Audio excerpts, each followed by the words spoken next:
but we do have 1 week and 2 days remaining until we kick off next Thursday night when Lonzo's Kansas City Chiefs begin their efforts to become the NFL's first three-peat champions by hosting last year's AFC Championship game opponent, Lamar Jackson and the Baltimore Ravens. That is a week and 2 days away. College football week number 1 is just 2 days away as we've got a deep Thursday night slate that does have a couple of very interesting games on it since we had a good week.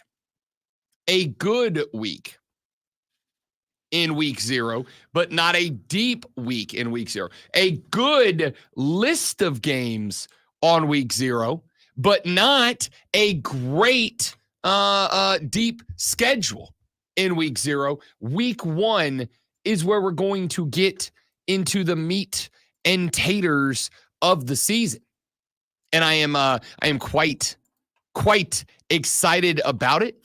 And we are going to get deep into week 1 football starting today, as a matter of fact, on the show, and take some of the breakdowns from what week 1, might end up looking like, how it might end up playing out, and seeing what we might extrapolate from it. We got that coming up for you later in the show. Today, arguably, the most uncomfortable day on the NFL calendar, as today is NFL cut day. A lot of guys going to lose jobs today. A few more will pick up jobs, as some of them will be added to practice squads. Some of them will be dropped onto the waiver wire and will be picked up by other teams around the NFL today. Of course, as we have mentioned a number of times throughout the course of the day today, we will talk about it. Carolina Panthers, number 1 on the waiver wire order. So big day could be in store for the Carolina Panthers today as they wait to see what names may be added to the waiver wire list today that could then be added to their roster down the line should they elect to do so. We'll get into that a little bit later in the show. The Atlanta Braves played the first of a 7-game road swing last night at Minnesota, and they clobbered the ball up 9-2 at the end of the first 2 innings. 9-1 at the end of the first 2 innings. The Braves would put one more on the board later in the show, a 10 spot for the ATL last night as they knock off the Minnesota Twins 10-2, which was final in that one. And a good win for Atlanta on the road, a necessary win for Atlanta on the road, not just because they needed that dub to start the road swing and having a 7-game road swing that does include it starts with 3 games in Minnesota, but then it includes 4 games at Philly before the Bravos come back to the house. Remember, the Bravos took 2 out of 3 against the Phillies just a week ago. Now they've got to get a couple more. They've got to get at least 1 away from Philly when they go to Philadelphia at the end of this week. Good way to build momentum up against a decent Twins team. They do hit the ball around the park a little bit last night. So we'll talk about the road swing a bit and what it means for the Bravos to start it off with a W. That's coming up later on. We got a big story out of the world of NASCAR. Stone Cold Steve Austin Dillon put in an appeal for his win in Richmond, Virginia. Remember NASCAR, after he wrecked out a couple of drivers, Joey Logano, Denny Hamlin, down the stretch in order to win the race at Richmond, which he thought punched his ticket into the 2024 NASCAR playoffs. NASCAR said, nah, you went a little far. You did a little too much. You were a little too extra in that one, Stone Cold Steve Austin Dillon, and removed his playoff berth despite allowing him to keep the win on the record books. Well, the team filed an appeal. NASCAR handed down their judgment on that appeal yesterday. We'll talk about that later on in the show. And we will talk a little Clemson football and a little South Carolina football on the show. Of course, both of those teams get their season underway this Saturday. Georgia opens up in Atlanta in a neutral site game against Georgia. We'll find out if that is true or not. We'll talk about that game, give you some X's and O's and thoughts on that later in the show. South Carolina at the house this Saturday. They welcome in the Monarchs of ODU.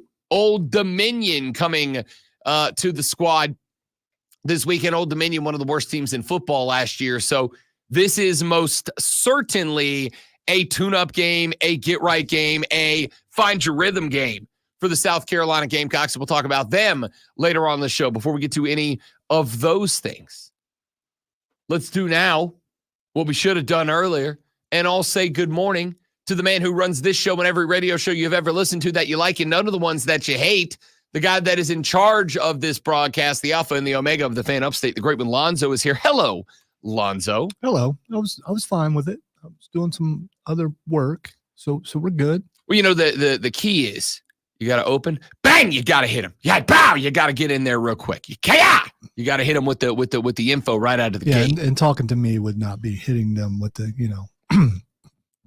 mentioning that I'm here would break the 8-second rule. Wouldn't want to do that. Well, everybody knows you're here because if you're not here, the show doesn't go on the air. That's not true.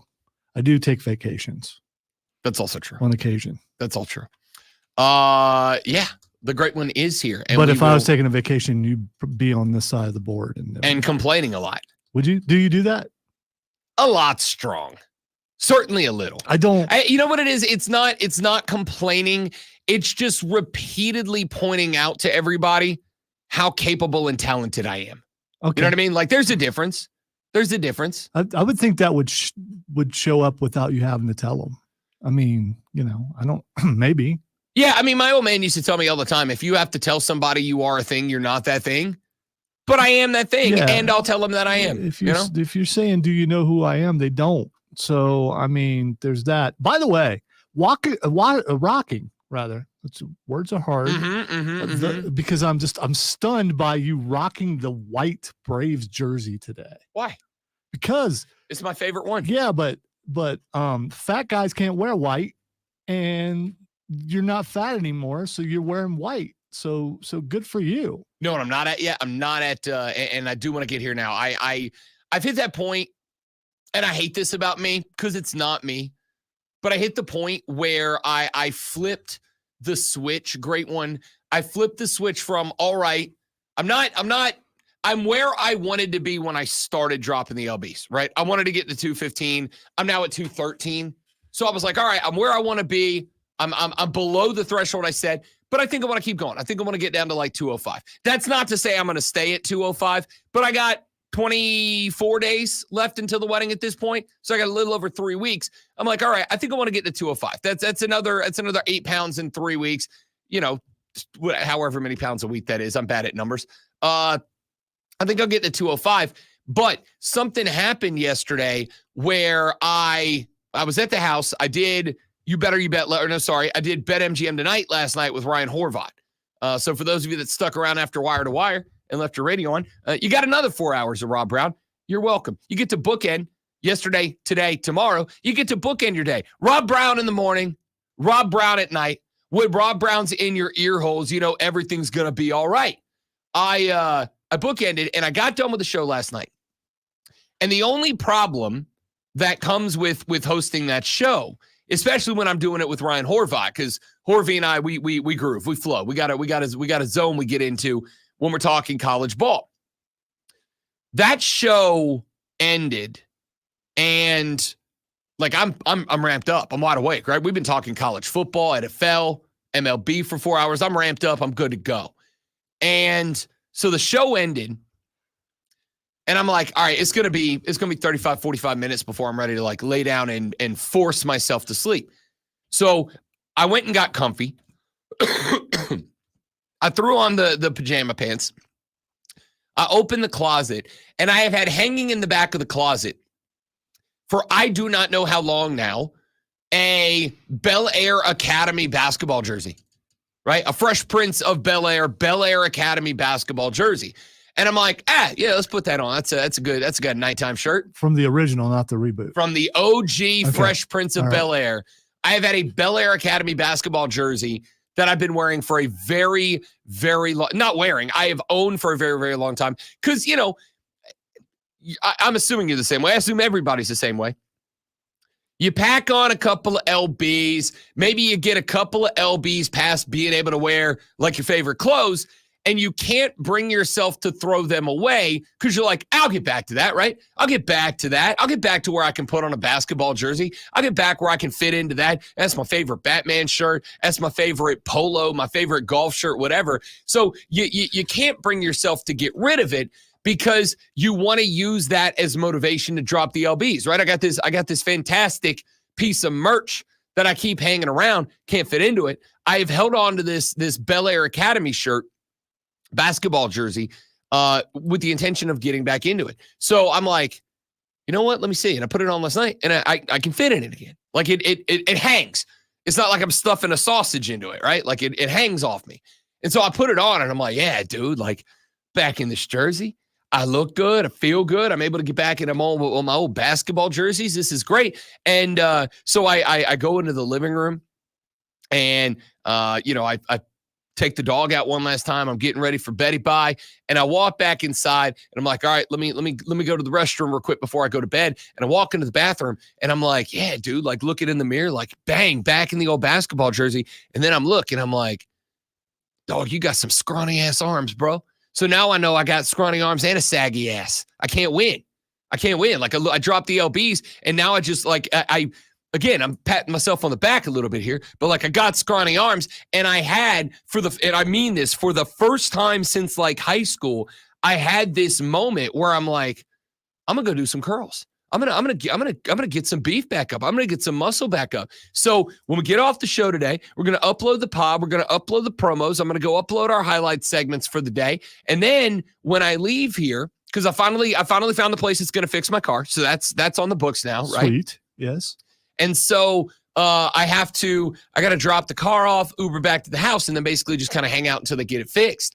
I'm going to go to the gym and get the pump on because I want to be able to go. I want to go back to where I can rock sleeveless jerseys and not look like the dork ass character in the coming of age teen movie that's trying too hard. So you want to look like John Cena back in the day? Now, listen, I want you to know I have no misinterpretation that I'm ever going to have those arms, right? I'm never going to have the arms that I go to the beach and the ladies go gaga. That's not going to happen. But I would like to get to the point that I can put on a basketball jersey and not judge myself. All right. Because Rob Brown doesn't hurt for self-confidence all the time. There are some spots in my life, right? Like I've never approached women in bars. I don't have that level of self-confidence. But well, they approach you. I mean, come on. I've never had that. But you can lock me in a box with a microphone. And am I convinced that I can entertain people for 4 hours just by talking about sports? Yeah, I'd say so. Lonzo and I have won some trophies. Am I convinced that you can put me up on the stage with a guitar and a microphone and I can be the face of a band? I can keep a crowd entertained between songs? Yeah, I've been doing it 17 years. Like I'm pretty sure I got it in the bag. But when I walked into the bathroom last night and I looked at myself with my twigs hanging out, right? With the arms, with the chicken legs, with the chicken wings hanging out of the jersey, I was like, oh, I gotta lift some weights. Did you know you can multitask, by the way? You could be working out while on the air for the entire show. All you need is to purchase a shake weight. I'm sure everyone wants to see you tone with the shake weight while talking and not have your voice vibrate. You and I both know what the people on the stream do with that. Those things, you and I both know those what things happens. obviously work. They're very effective, and you just want to tone. You don't want to build. Get you a shake weight. Do those things work? Don't know. I don't know if those things work. I have no idea. In fact, and I'm just wondering if you could actually use one while on the air and talk and no one notice. That's just, I mean, just. I was gonna act it out to see. Yeah, that's Way to go. I almost got you there. But there's 5 people watching the stream right now, right? 6. Hey, what? Yeah, I can't do it. I don't have the stones I'm sorry I witnessed it. I can't do it. So anyway, yeah, that's enough about me, Greenville, Spartanburg, upstate South Carolina. Let's talk about you. What do you want to talk about? Text line's open, 781-307. Start your text with FAN, FAN, FAN, FAN. We'll read them on the air. You can give us a buzz on the renewal by Anderson of the Carolinas fan phone at 844-326-3663, 844-FAN-FONE. If you'd like to come in that direction, you're certainly welcome to do it. You can also X me at The Rob Brown Show. You can get it the great one, Lonzo, at Lonzo on Word. And you can tweet everybody at The Fan Upstate if you want to get at us in that direction. All of that available to you when we come back here in just a moment from right now. I put up an article yesterday on the website, www.thefanupstate.com, about Deion Sanders, because it was announced that Colorado has banned a reporter from asking questions, and I have thoughts. I'll tell you what they are next on The Rob Brown Show and The Fan Upstate. Mike, Adam, good morning, guys. Austin Aries at APW Pro Wrestling this Friday. I really want to go, Adam. I really want to go. But it is the fiance's 40th birthday party. Oh, should you have said that? I mean, she ain't listening. Yeah, but okay, I probably just should have said birthday. Yeah, you should have. What are you doing? But you get the point. What are you even doing, man? Anyway, it is the fiance's 40th birthday on Friday, and I'm relatively sure if I go, hey, babe, happy birthday, I'm going to watch wrestling, it'll be the last birthday I spent with her. However, and I mean this, Adam, please keep coming through and tell us when these shows are, because I promise you I'm coming to one. I promise you I'm coming to one. Promise you. I really want to, but I have a fear of people. So, I mean, you know. Actually, if I come, I'll be all by myself because he will leave me, and I'll just be sitting there by myself watching wrestling, but I'll be by myself.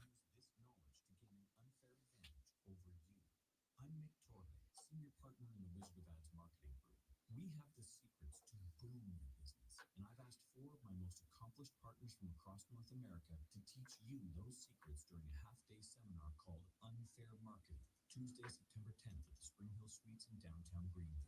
Normally, a day with one of my partners costs $5,000, but in cooperation with Clemson Broadcasting, this event is just $300, and there's no sales pitch at all. Seating is limited. Learn more and register at unfairmarketing.org and get your unfair advantage. Have you lost weight in the past but gained it all back and more? Hi, this is Dr. Elliot Griffin with New Life Weight Loss, and we know the secret to losing weight and keeping it off long-term without drugs or surgery. New Life Weight Loss can help you lose 20 to 30 pounds in about a month or two and keep it off without prepackaged meals, no exercising, no drugs or surgery. Go to mynewlifeweightloss.com now. It will happen eventually, Adam, for sure. Rob might even let me go with him and hang with me for a little while. It could happen. Especially if you're going to put us in the VIP section, which could just be, you know, like a corner with I don't know. We definitely appreciate it. I can speak for Rob in this case. He does speak for me here. But yes, Adam, I'm absolutely coming to the show. In fact, not only am I coming to the show, but there's a group of us that love going to wrestling shows, and I've talked to them about it, and they want to come too. It's just a matter of finding a Friday that I don't have something happening. Which, well, I don't have a lot happening Fridays in the football season, so maybe I can make one. All right, so leave me out because I'm not a part of that group. They leave me out in the rain. No, we don't. We text you what gate to go to when you ignore us. Yeah, that's not true.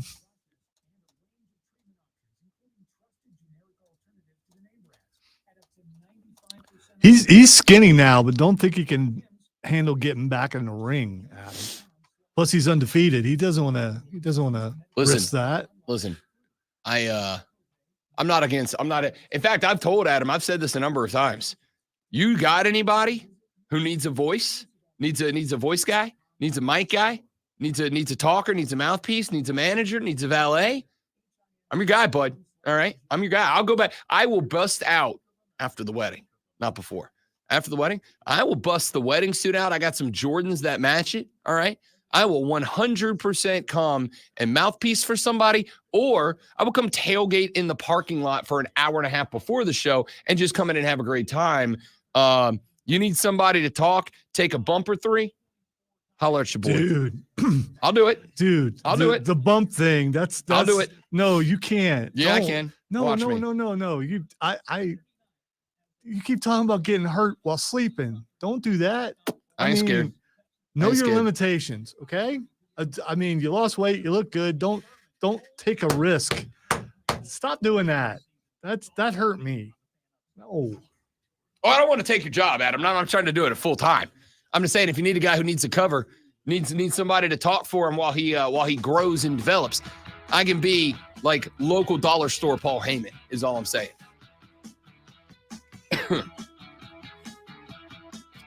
The great one, Alonzo, and dollar store Paul Heyman, Rob Brown with you this lovely Tuesday morning. Welcome in. You're going to be sore tomorrow for how hard you hit yourself trying to be all macho. Got our boy Adam up in the stream right now as APW Asylum Pro Wrestling going this Friday in the Berg, and I'm trying to get out to a show because there is nothing better than local indie wrestling. Nothing. There's nothing better. It's the most entertaining thing in the world.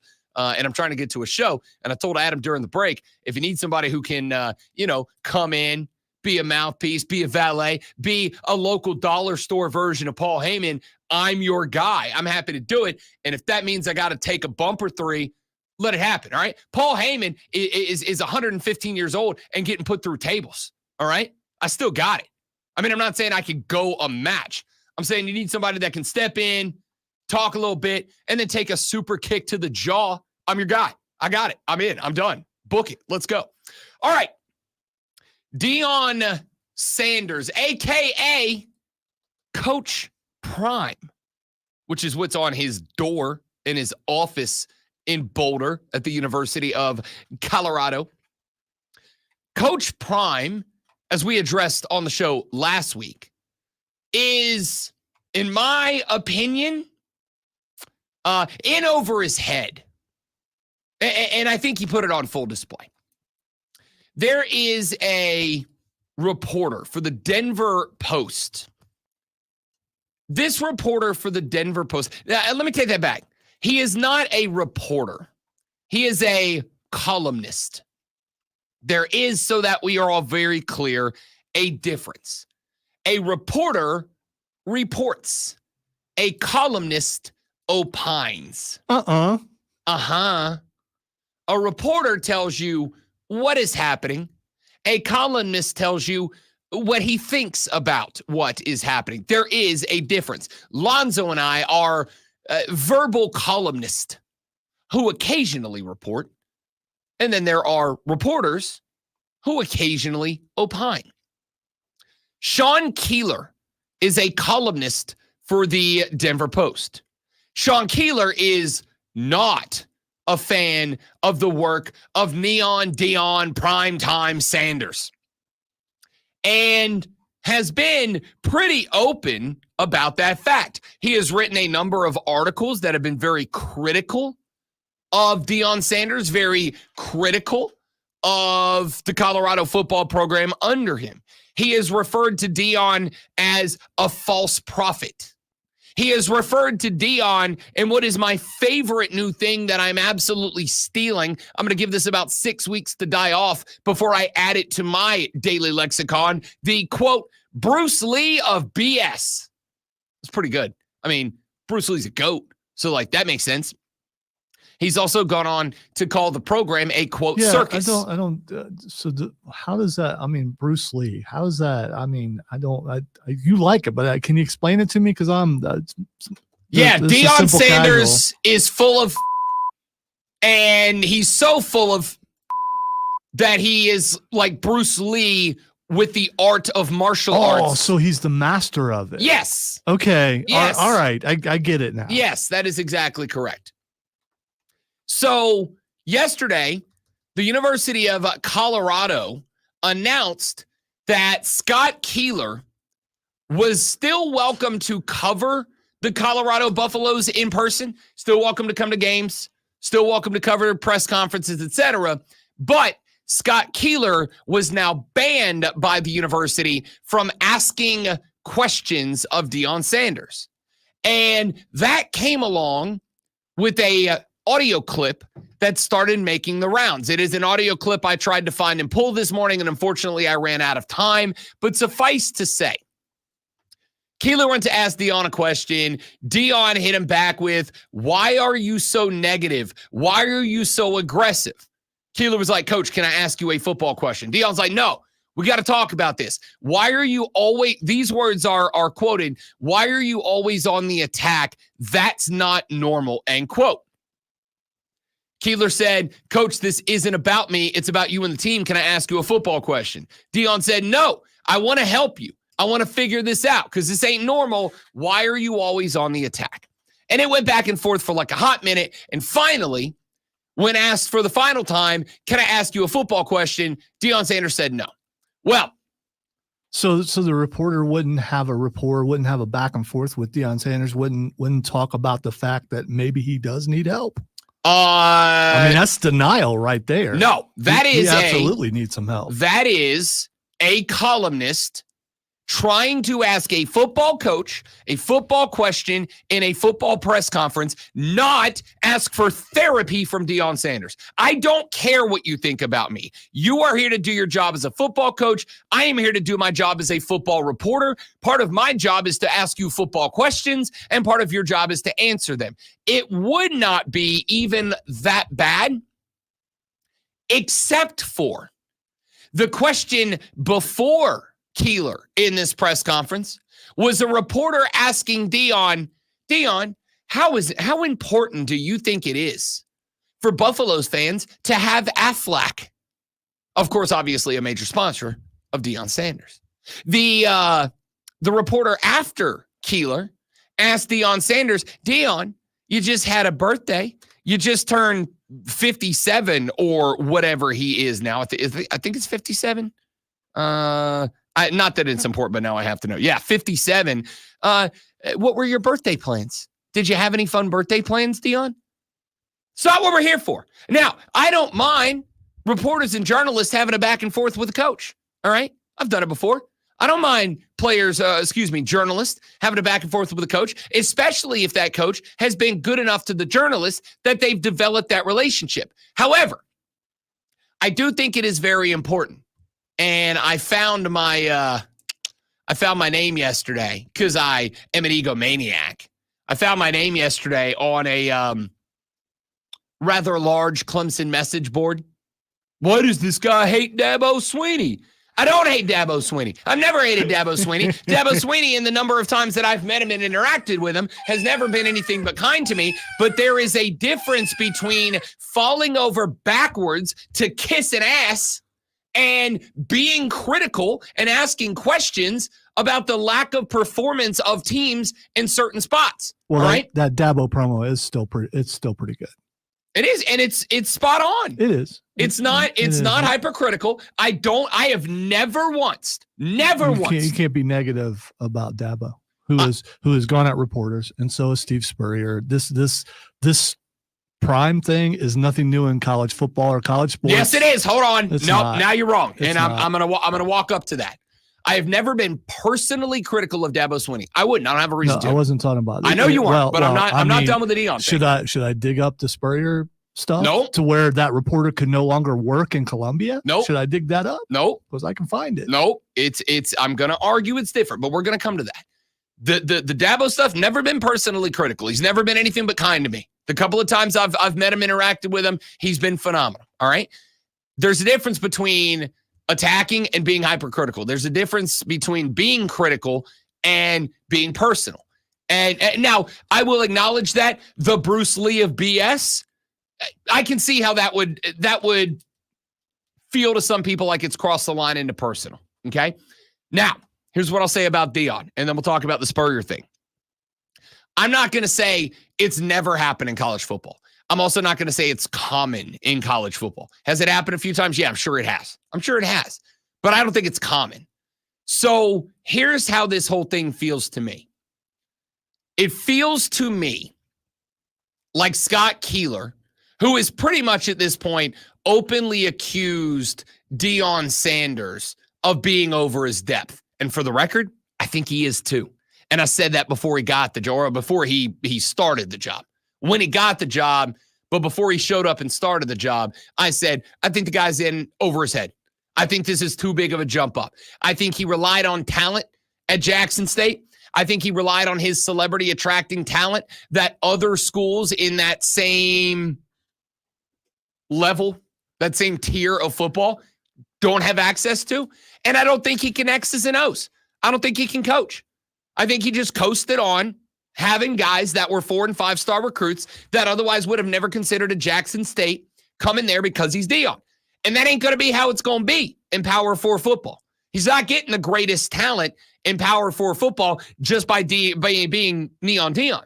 I think he outkicked his coverage. I think he would have been better served staying at a D2 level, staying at an HBCU, staying at an FCS school, staying at a place where if he gets 4- and 5-star talent, that talent just beats the talent of other teams. But when it comes to Power 4 football, you're not getting better talent than everybody else. Now you got X's and O's them. And on top of that, he's putting together a coaching staff full of guys that also don't know X's and O's. Warren Sapp put out a introductory interview period where he was like, these babies got my heart. I love these kids. I never wanted to be a coach until Deion called me, and I saw what that calling is like, and now I'm all in, and that's all well and good. But Warren Sapp, can you run a defense? Can you coach a kid how to play out of a shade technique and come off a pass block? Because if you can't, you're worthless in this position. Will he get in some sort of trouble that will get him to no longer be coaching because he has a history of that? Don't know.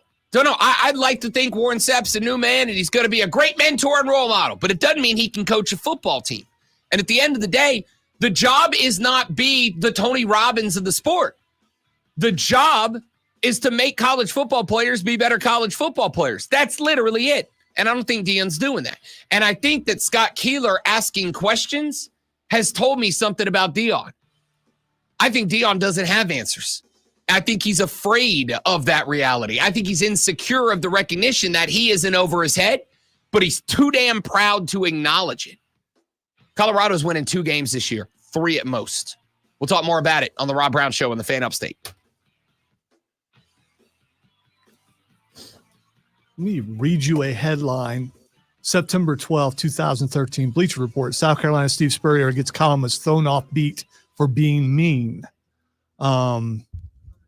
Morris declined, Ron Morris is a guy. Morris declined to talk to me, but others familiar with the situation, including former University of South Carolina and state staffers, describe how the state's publisher, Henry Hates III, made his veteran columnist agree in writing that he would never again write about Gamecocks football or talk about the USC program on TV and radio shows. And eventually he just, if I recall, left Columbia because he and Spurrier kept going at it. This is not new.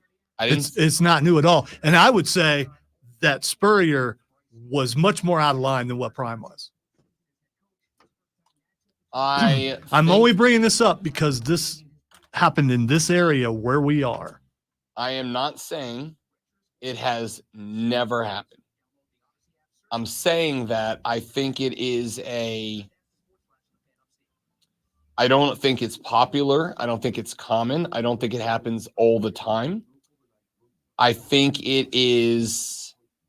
See, I do think it's common, and we've heard Dabo go at reporters before. Difference between going at a reporter and going, you're not allowed to ask questions anymore. You're not allowed to. All right, here's one of the things that Ron Morris wrote. I think it's a real test of the University of South Carolina administration because Spurrier played Connor Shaw and he was hurt. This is how things like Penn State happen. When the administration won't step up and confront the football coach and he becomes all powerful, when the football coach begins to dictate company policy, I think you're asking for trouble. So he's going right at him and basically and brought up Penn State, which, I mean, I'm just saying that situation sounds a whole lot worse than this one.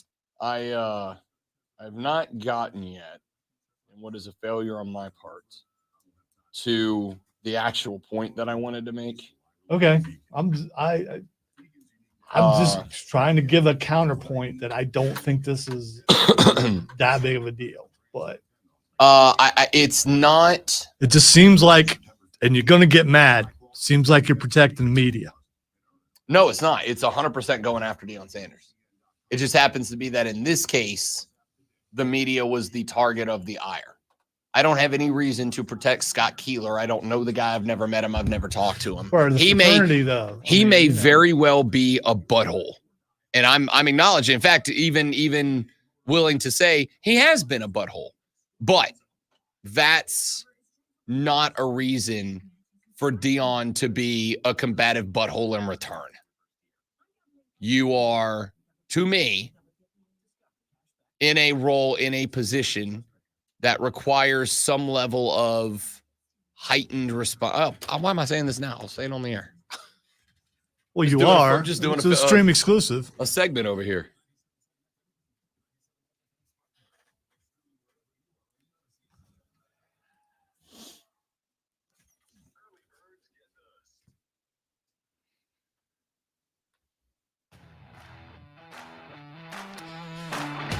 So continuing down the path that we were on with that Deion Sanders segment just a second ago, let me tell you what the actual meat and potatoes of this segment is for me, of this conversation is for me.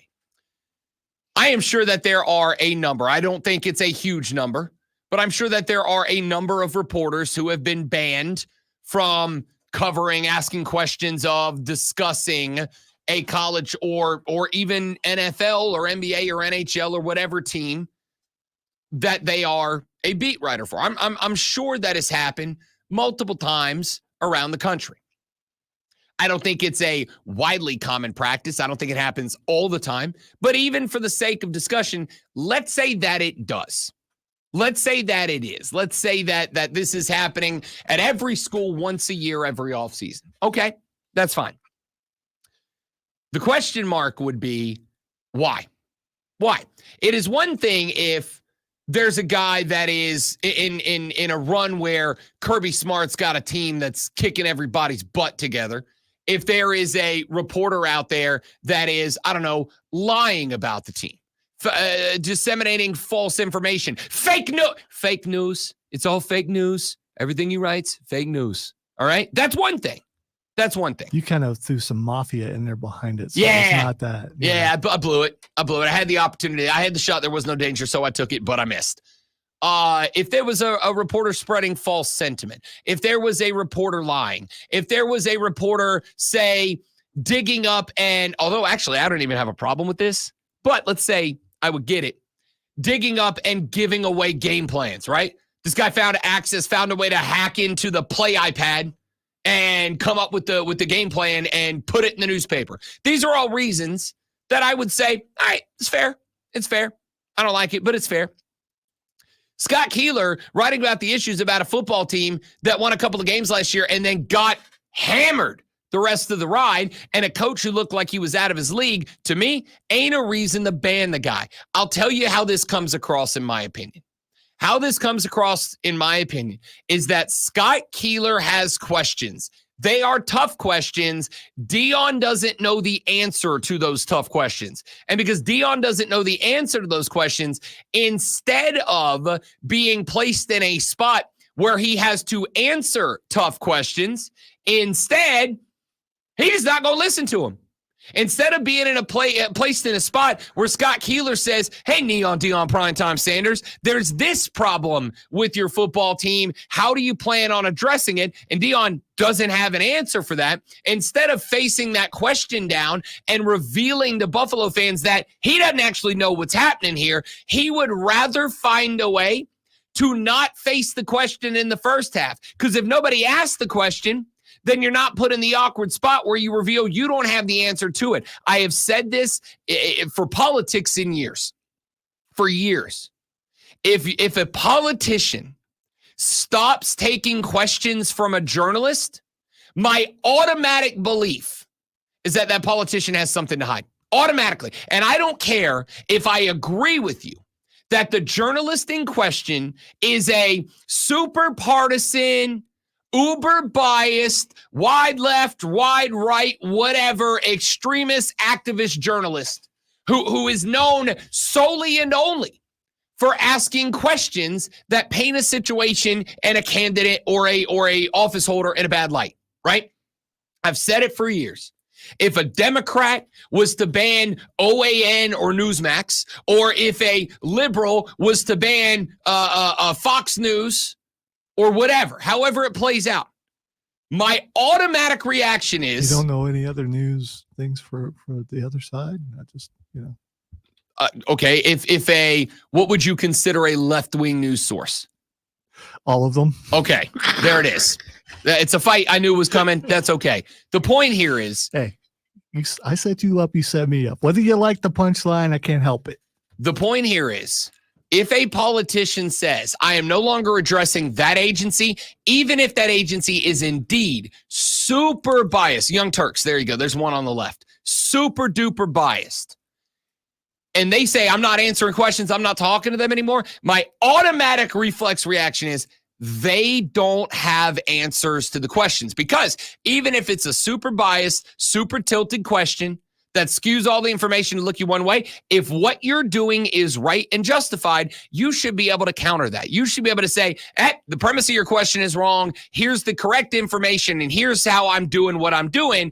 And then I've got some trust, right or left, centrist doesn't matter, right? So when a football coach says, I'm not taking questions from that guy, what it automatically screams to me is, I don't have answers for that guy's questions. I don't have responses to him. And instead of being placed in a position where I'm on this stage, I'm on this mic, and I am having it proven to my fan base that this guy's asking questions that I don't have an answer to, I'm just not going to let him ask the questions. It screams insecurity to me from Deion Sanders. See, what it screams to me is he is finally made the big time as far as coaching goes, because from what I've seen, and I haven't been everywhere like you have, but it would seem that the big time coaches and big time programs have weaned out these kind of reporters, and they have a bunch of yes men who ask them questions. Those are the reporters that go with them everywhere. They ask them the softball questions, and those are the guys they want in the room.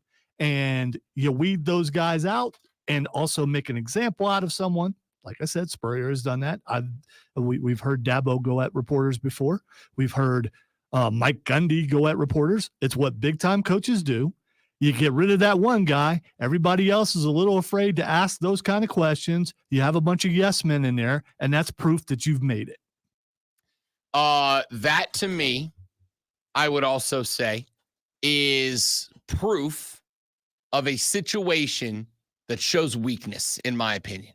I get it. It is easier. It shows weakness, but it also shows power. And that's the power of that coach over that room. It is amazing how often those two qualities overlap with each other. Agreed. Amazing, right? Agreed. So, listen, I'll tell you now, because I want you to know. I want you to know. Even though the folks over on the message board are going to be real butthurt about this, all right? Dabo's taking heat today, too, because last night was the first edition of his coach's show. The show that Tyler from Spartanburg called in last year and started the train a rolling. It was work. Do I have to bring Tyler back out? Because I put that clip away. We're bringing Tyler back out because last year, Tyler from the Berg made a call that went on a very long time. Tyler from the Berg made a call to Dabo's call-in show. And Tyler from the Berg had some criticisms, critiques, and considerations for the Clemson Tiger football program. And let's be real, Tyler was the motivational factor last year. All right. Tyler was what drove that team in an improvement. So Tyler from Spartanburg called in last year. It was a big deal. Yesterday, a few hours before the beginning of Dabo Swinney's call-in show, it was announced that Dabo ain't taking phone calls this year. You want to ask Dabo something? You may text the Dabo text line. You may text your questions to the station that hosts the Dabo call-in show. You will not call in. Fans will not speak to Dabo. Now, what Clemson said was, and what may or may not be true, was that they wanted to focus this year on what they did with Brad Brownell's show during the basketball season. They did what we've done here on this show. They've made it a more multimedia show. They are streaming it. They are putting it out on video sites. They are being more engaged with social media, yada, yada, yada. But hey, here's the reality. Just like we do here, you can still take phone calls. It doesn't change anything. You put up a graphic with the name of the caller, whatever. And I will tell you that while I do like Dabo, while Dabo has been very kind to me, and the few times I've gotten the opportunity to talk to him and meet him in person, we've shaken hands. We've exchanged pleasantries, been perfectly kind. I've asked him a couple of questions or two that I think it's fair to say are mildly uncomfortable, or maybe even a bit critical, and he's always answered those questions, no problem. I did it about Cade Klubnik at ACC Media Days. I pointed out, I think the way that you are putting everything on Cade last year is a little bit hypercritical, and I feel like it might make it tough for you to coach him. Can you tell me how that relationship works when you consistently put everything on Cade Klubnik, and you're also trying to develop him? And he had a wonderful answer, and I appreciated that. But when you turn around the next year and you go, yeah, I ain't taking phone calls. Yeah. Do you see how there's a look to it? Do you see how there's a vibe to it? Do you see how it kind of makes you look some kind of way, especially when last year, post the work or not, post the Tyler from Spartanburg call, you flew off the handle at the guy. It makes it feel like you are willing to push out the fans who for years and years and years have been able to call you on your call-in show, address you, talk to you, give you, the leader of their beloved football program, their questions, their thoughts, their considerations, and you've always answered them. So a year after a fan does that, and you flew off the handle at him, now all of a sudden you don't take calls anymore. It may be for a perfectly justifiable reason, but you also have to acknowledge it comes with a certain kind of look. I feel the same way about Deion Sanders banning this guy. You may actually be right in that this guy is a little bit of a hole. Maybe you're right. But even if he's a little bit of a hole, by banning him from the game, there's a certain kind of look. And to me, that look is this dude asks you very genuine, very legitimate questions, and you don't have the answer. And instead of going and finding the answers and answering his questions in a way that the fans go, yeah, take that, Scott Keeler. Suck it, Scott Keeler, you loser. Instead of giving him those answers, instead, what you have done is decided to make it look to, as far as I'm concerned, Colorado Buffalo fans, like you ain't got answers. And instead of coming up with them, you're just going to avoid the question. Can't give a bad answer if there's nobody asking a question. It's just a normal coach thing to me. Just is. It's not unusual. I've seen it happen a bunch of times. As far as Dabo goes, he's not worried about your Diddy. He's not worried about your granddiddy. He's worried about the 20-somethings and the people younger than that, and you're going to reach them a lot quicker by being live on social media and all that kind of stuff. Phone calls are becoming passé in radio and everywhere. They just are. I mean, we have seen the turn here, and not just on this station, but on other stations. The people who call in usually are older. Being able to control the environment is a lot better for the person who's doing the thing. I understand why he's doing it. And you know what can ruin an entire show? A bad phone call. Not saying that we want a bad phone call. Here's the thing. Here's the thing. Lonzo, you've been playing this game for a very long time. It's a real easy solution to that. Have a good call screener, a good producer who at some point when it starts getting bad goes, click, all right, coach, we're done with that phone call, move on. That's how this industry has worked for 100 years. Now, I'm not saying there are people who lie to get on the air and they say something totally different. Cut them like every other show in the history of radio. I do that, and then I usually get a talking to afterwards. Well, why'd you cut them? Because it's my job and I wanted to. Here's where I land on the whole thing.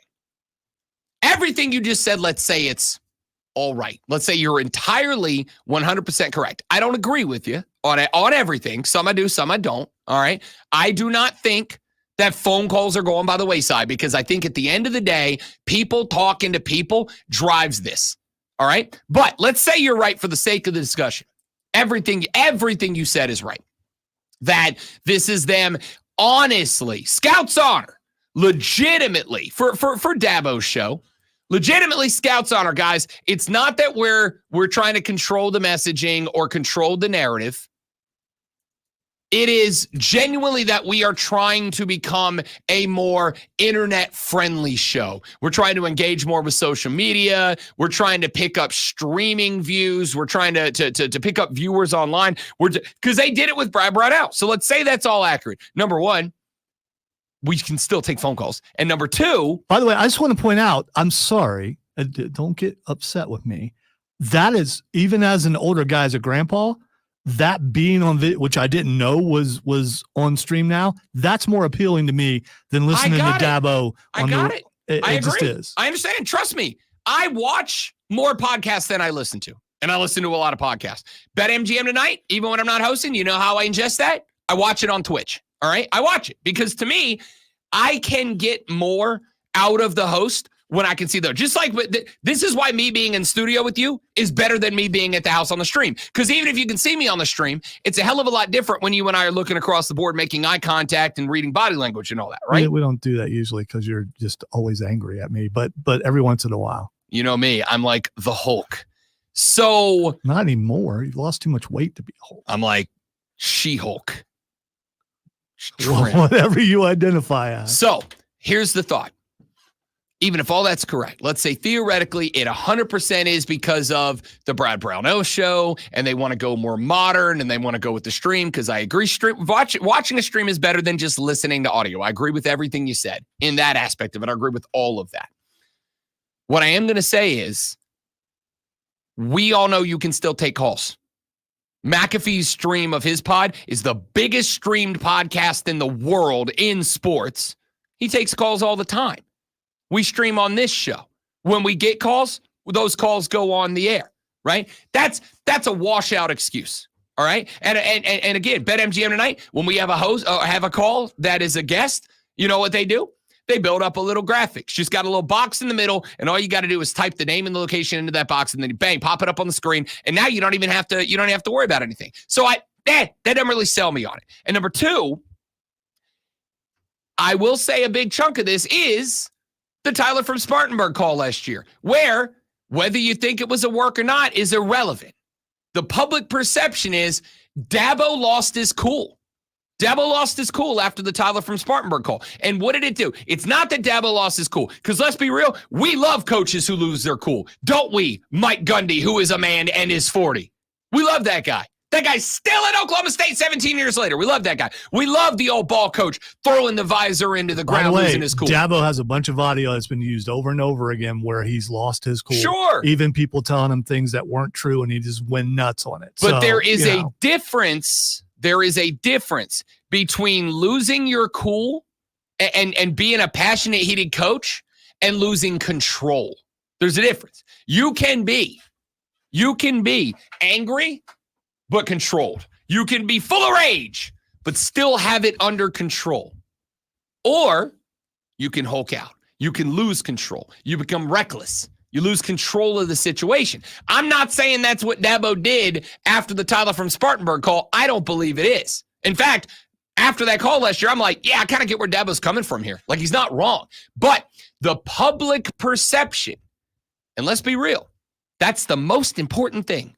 The public perception was that Dabo lost his cool after that call last year. And if Dabo lost his cool and then immediately the next season goes, yeah, I'm not talking to y'all anymore. I'm not talking to the fans anymore. What it says to me, right or wrong, correct or incorrect, is that he's afraid of that happening again. And instead of having the confrontation with the fans and teaching himself how to address this in a way that doesn't make him lose his cool, he's just going to avoid it altogether. Same with Deion Sanders. Can't give a bad answer if you don't allow the question to be asked in the first place. Now, the Dabo Sweeney of Sports Flashes, Lonzo. Wow. I think Full of Rage is like a Rage Against the Machine cover band, maybe. One issue is off the table for the Dallas Cowboys as the team agreed yesterday to a 4-year, $136 million deal with wide receiver CeeDee Lamb that makes him the second highest paid non-quarterback in NFL history. The deal includes $38 million in signing bonus, the most ever given to a wide receiver, and $100 million in guaranteed money. After a rain-delayed Atlanta Braves rode a solid 5-inning, 7-strikeout performance from Max Fried to a 10-6 win over the Twins in the first game of a 7-game road trip, Atlanta finished the night with 13 hits, including home runs from Matt Olson and Travis d'Arnaud.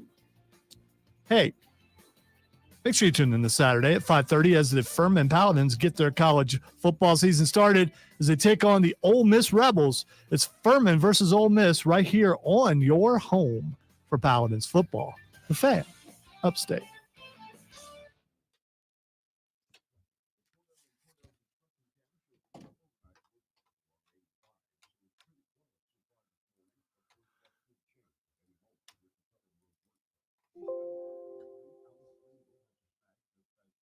Uh-oh, not a snag. I hate when there's a snag.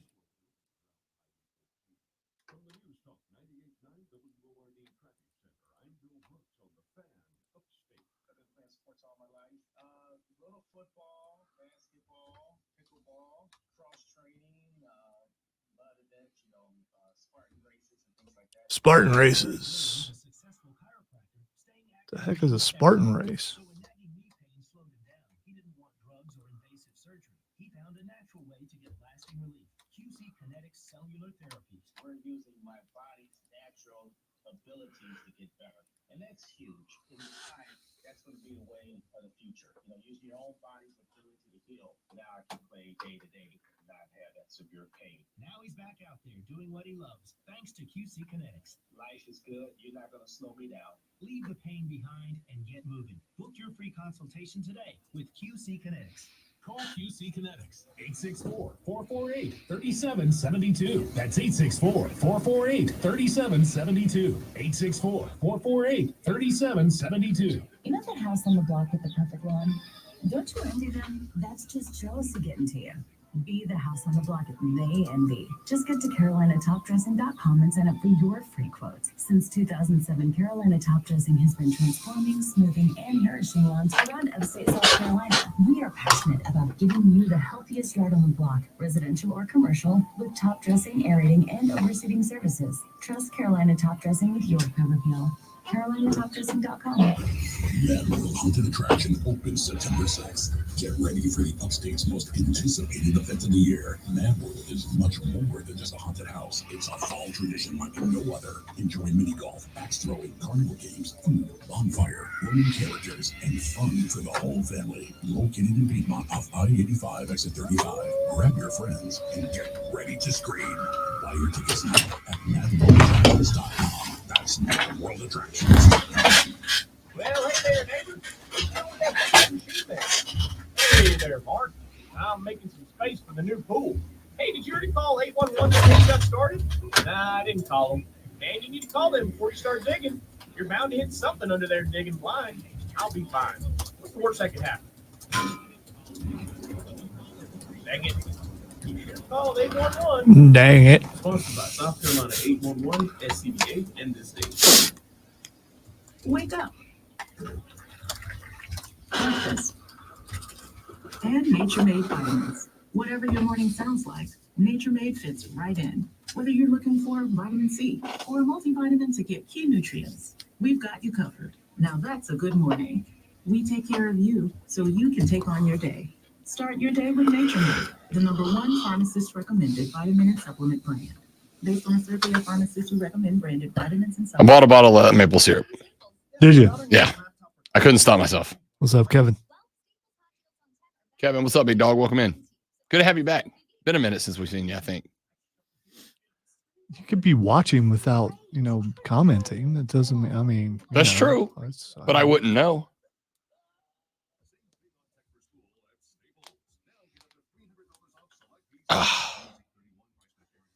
Ba-dum-bum-ba-na-na.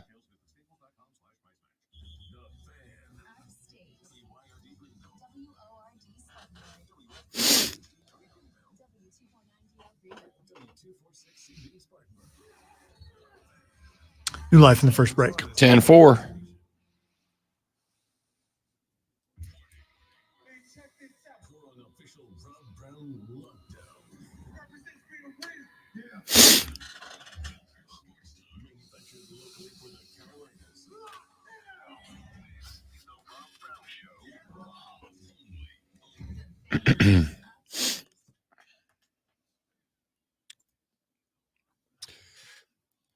Dude, have you been following the story of these astronauts that are stuck on the ISS? Yeah.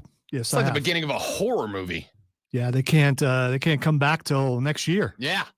They're going to spend Christmas on the ISS because they're stuck. They were trying to send up a Boeing rocket, which I got to tell you, based on what's going on with Boeing planes later, I don't think I'd let Boeing get me back from space. I think I just live here now, everybody. I think I'm just a perma space guy now. But yeah, they're stuck up there for what is it? Like an additional 8 months. Yeah, until February, I believe. Yeah. And I think it's Elon Musk is going to get them down, I believe. Yeah, I think SpaceX is working on it in tandem with NASA. Here's the crazy thing. I thought about this. Great one, in I was going to say radio, but really in any business. All of us that get hit with that week where the boss is like, hey, I need you to put in 10 hours overtime this week. We're like, ugh, these guys are getting 9 months of overtime. 9 months of overtime. You know what that means? When they come back, Lonzo, that next paycheck's going to be astronomical. Way to go. Thank you. Yeah. Thank you. It's going to be out of this world. I'm just, to me, because how my brain works, work being the key word there, that they're keeping them up there, hoping that a spark ignites and that, something happens. God, Lonzo. So that the first baby born in space could happen. I believe they're both married to other people. Mm-hmm. Yeah. Well, they're separated right now, aren't they? Tell you right now, separated by the longest separation. Yeah. Babe, if you wanted to break up with me, you could just say so. You didn't have to go to space for a year. Could have just said I'm moving out. Yeah, I couldn't get far enough from where I'm also thinking of the Russian dude from Armageddon who's like stuck on the space station or whatever forever, and they ended up getting him, and nothing works, and he's just That's well, I think there are a lot of things that will be interesting when they finally do come back to Earth, hopefully safely. Can they handle solid food anymore? What are the effects of non-gravity for that length of time? There's just a lot of things. Jokes aside, apparently the young lady who is up there, apparently she is so being in space because of the zero gravity and because of the fact that everything in your body without gravity, everything in your body begins to atrophy. She apparently was already having problems with her vision, which the eye muscles are one of the first muscles that begin to weaken, not in gravity. She's at the point where she's starting to have eye issues. And so they're actually very concerned about that, but there's also not much they can do about it, right? Like, it's not like they can just send up another rocket. You got to have the rocket to get up there, but then you've got to have the retrieval system and you've got to have the docking. So you got to have all these different things to be able to get this lady and this fella and get them down. It's a wild story, but 9 extra months in space. And it ain't exactly like that's, I see on Instagram all the time where people put up like pictures of beachside mansions and they're like, would you stay here for 1 year without internet for $1 million? I'm like, I'd do it for free. Are you kidding me? I'd do it for free. If you were going to pay me $1 million to just live in a house by the beach with no internet, I'd do it for free. The ISS isn't exactly a beachside mansion, man. If you ever watch the YouTube videos of these astronauts when they give tours of the ISS, it's cramped, dude. Like, it's cramped. And these two are just genuinely stuck up there. That's wild. Yeah, I think I'd have a psychotic episode by now. Lonzo would be the horror movie. I was more thinking of trying to open the door, but I mean, screw it. I'm done. I'm going out. Exactly. Hey, would you look at that? It's 7:05 in the morning. You got about 55 minutes, so you got to get to the office, get to work, clock in, lock in, get your day started. And when you do, I know what you're looking forward to. It ain't Friday's paycheck. It ain't that catered lunch the boss is serving you on Wednesday. You're looking forward to that first break. You're looking forward to that first break when you walk down the hallway and you go meet Bill from accounting and you guys talk a little sports. That's what you're looking forward to. I know, but in order to do that, you got to know what's going on in the world of sports. And if you need to know what's going on in the world of sports, you need this. Are you ready for the playbook of the peculiar, the almanac of the absurd, and the encyclopedia of the extraordinary? Well, you better be, because we're diving headfirst into the 3 top stories that will have your coworkers saying, You must chill! even before they take their first bathroom break. No. Here we go! Welcome to the water cooler cheat sheet on the Fan Upstate. It is the water cooler cheat sheet, the top 3 sports stories that you need to know before you get to the office and start talking sports with your coworkers this morning. Let us dive in head first with item number 1. This isn't like the most impactful story ever, but I think it's a kind of cool little moment in baseball history. All right. I love when you see something happen that has never happened before. I certainly love it when it's never happened before and will likely never happen again. Not that it won't, but baseball's been around for a very long time. And despite the fact that baseball's been around for a very long time, this is the first time that this has happened. Yesterday, the Toronto Blue Jays and the Boston Red Sox got together to play the back end of a game that started back on June 26th. On June 26th, that game had to be put on pause because of a little rainstorm, a little thunder shower that came through. At the time that thunder shower came through, Blue Jays catcher Danny Jansen was at the plate. The game was called while Jansen was in the middle of an AB, which means that when the game was resumed, whenever it was resumed, which ended up being yesterday, Danny Jansen would be scheduled to come back to the plate, or someone would come up and pick up in his at-bat where it left off as a pinch hitter. Well, that is what had to happen. Why? Because before the trade deadline, Danny Jansen got traded away from Toronto. To whomst, you ask? To the Boston Red Sox. Yesterday, when this game resumed, Danny Jansen was behind the plate as a catcher for an at-bat that he started.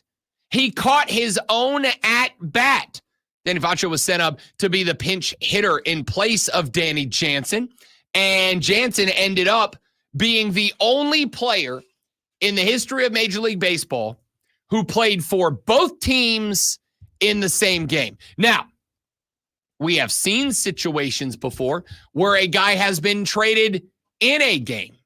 We have seen a situation before where a guy has been traded in a game to the team that team was playing. He literally packed up his gear and walked to the other clubhouse and was just a member of that team now. That's happened many times in Major League Baseball. But never before has a player started a game with one team and finished the game with the other. Danny Jansen did that yesterday. Red Sox manager Alex Cora was asked if he was going to play Danny Jansen when the suspended game resumed, because Jansen is not the starting catcher for the Boston Red Sox.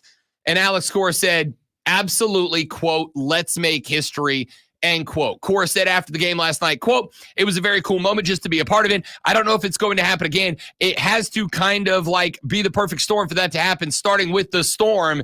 And I'm glad that everybody enjoyed it, end quote. The game resumed 65 days, 18 hours, and 35 minutes after it began.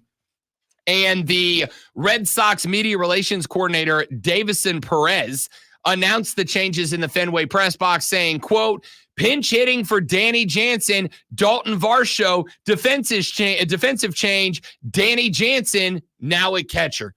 If you missed it, you missed a little bit of baseball history last night. Let's go to item number 2. In a story that we are going to talk about here in just a few moments on The Rob Brown Show and The Fan Upstate, I have no idea why I suddenly turned into Captain James T. Kirk. It just kind of happened. Where's my James T. Kirk clip? Where'd Shatner go? Whatever.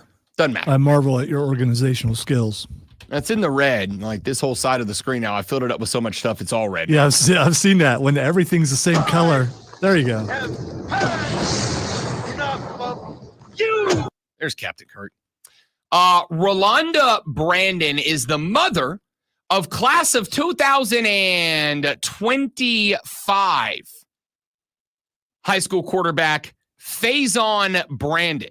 He is ranked number 32 in the ESPN Junior 300, is the number 4 pocket passer in the class of 2025, and is committed to the Tennessee Volunteers. Well, his mother, Rolanda Brandon, has filed a lawsuit against the North Carolina public education system. Why? Because, according to the lawsuit filed by Brandon, a major national trading card company offered an NIL deal to Faison Brandon. They were going to have him do a merchandise signing as a commitment to the University of Tennessee.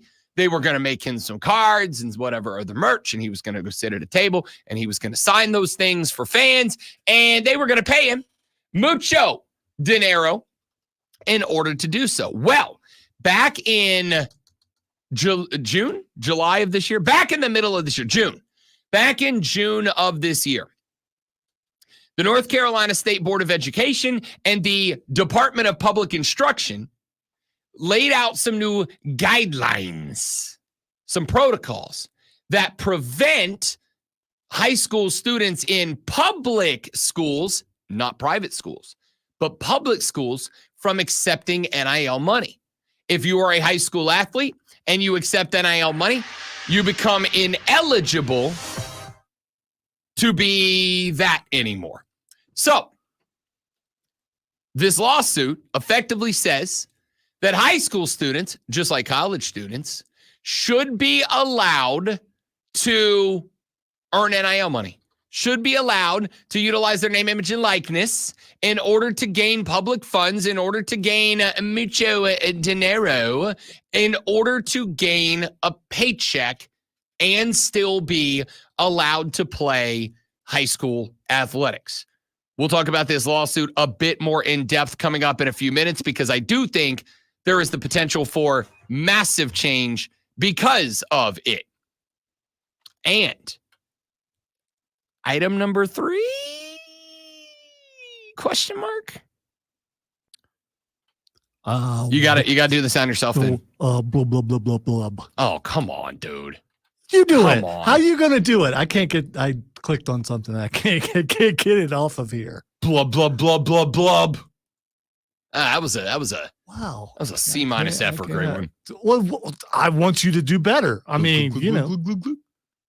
Look, at least change the pitch a little bit, you know? So that's better. Okay, Yeah. All right, fine. Yeah, that was better. And all the stretching doesn't help. I still can't get I'm trying.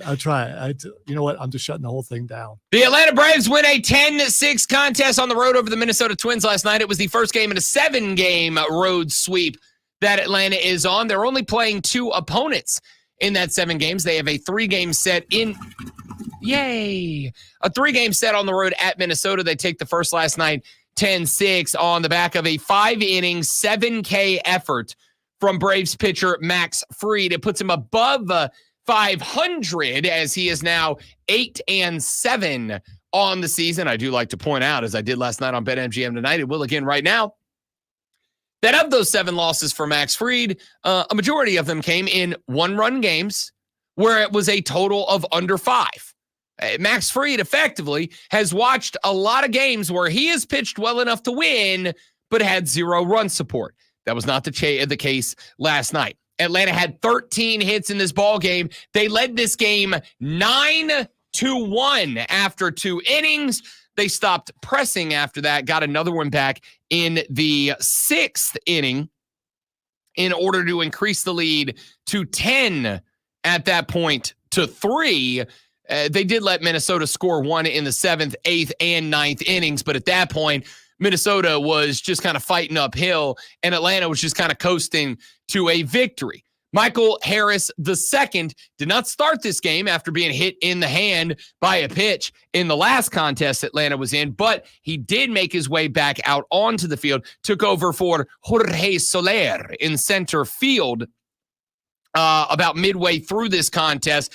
He went 0 for 1. Marcell Ozuna went 2 for 4 with a pair of ribbies. Matt Olson 3 for 5 with 5 RBIs, including a dinger.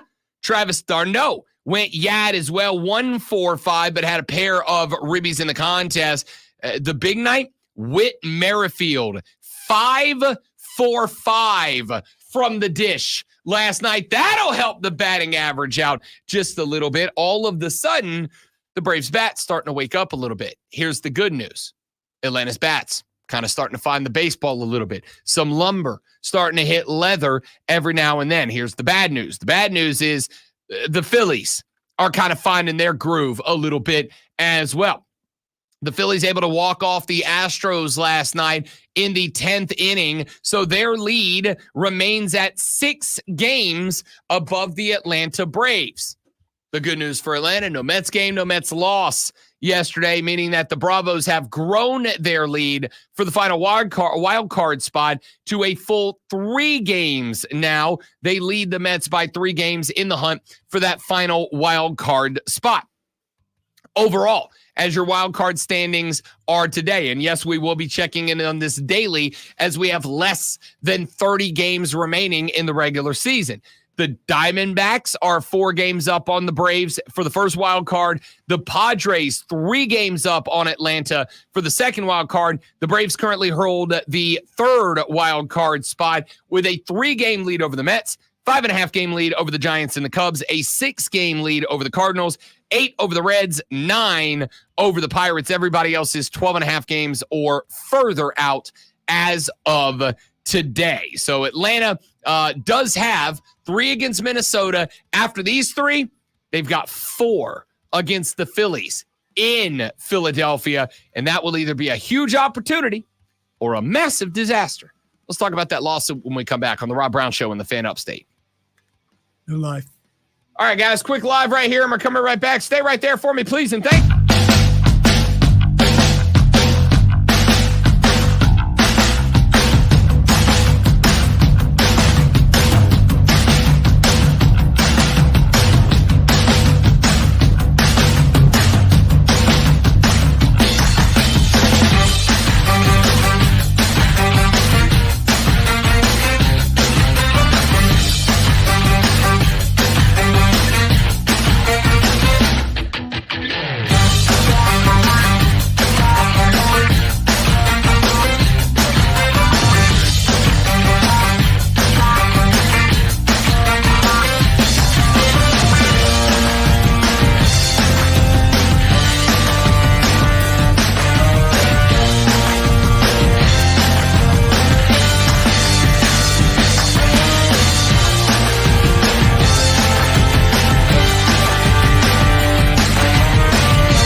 hanging off the tree. Oof. And No so idea. I have one of those things on a pole where you can trim trees really high. I don't know what it's called. It also has a little saw on the end of it. And I never extended it all the way to the end. And so I think with the extension, it's probably like 12 feet. Plus me being able to hold it up, I was able to knock the branch down. And pole saw. Okay. Pole saw. I didn't- Thanks, Steven. I know I bought it. I don't remember what it was called. Saw not very effective when it's really high because you're having to do this and Oh, so the one my dad used to have, it was very cool. The saw was on a spring, and it had a rope connected to a handle. And so you basically laid it on the branch, and it had a handle. And when you pulled the handle, it moved the saw back and forth for you. So you didn't have to move the whole pole. Oh. You set it down, and then you squeeze the handle. And it had a little clamp on it, like a spring-loaded clamp. So it pulled the saw onto the branch. So you lock that. And well, then you I squeeze the have handle. that, but it's just basically the scissor things, but just the round thing. Yeah. But it doesn't move the saw.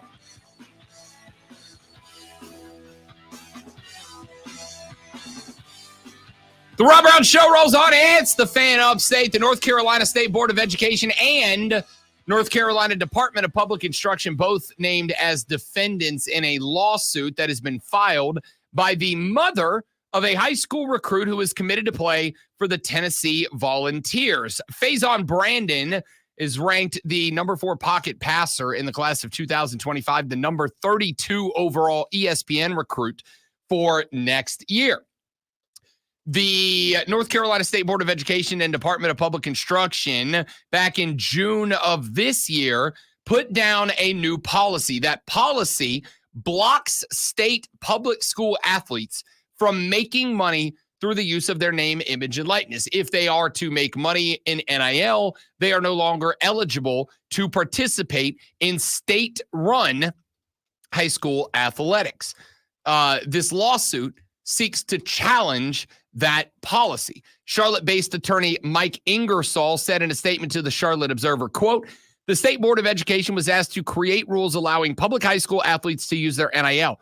It was not empowered to ban it. We look forward to correcting the state board's error and to help our client benefit from the incredible value and opportunities his hard work and commitment have created for his name, image, and likeness." In the complaint, the mother of the student athlete, whose name is Rolanda Brandon, says that a, quote, "prominent national trading card company," end quote, has agreed to pay for Faison to sign memorabilia before graduation and offered the family, quote, "financial security for years to come," end quote. That according to WRAL out of Raleigh, North Carolina.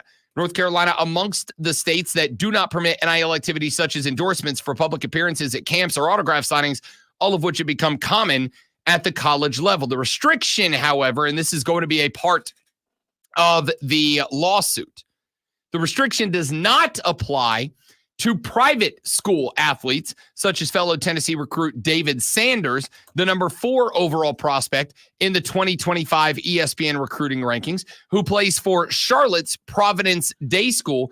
Sanders has a website on which he sells merchandise with his name, image, and likeness on it in return for a profit.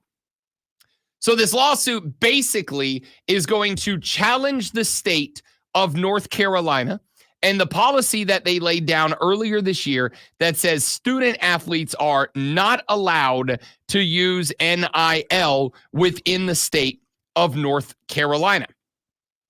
I am, TBH, quite interested in this lawsuit and its outcome because there are some states, I believe Florida, for instance, is one of them. There are some states that have indeed begun allowing or are in the process of beginning to allow high school athletes to collect NIL money, to utilize their name, image, and likeness in order to profit off of it.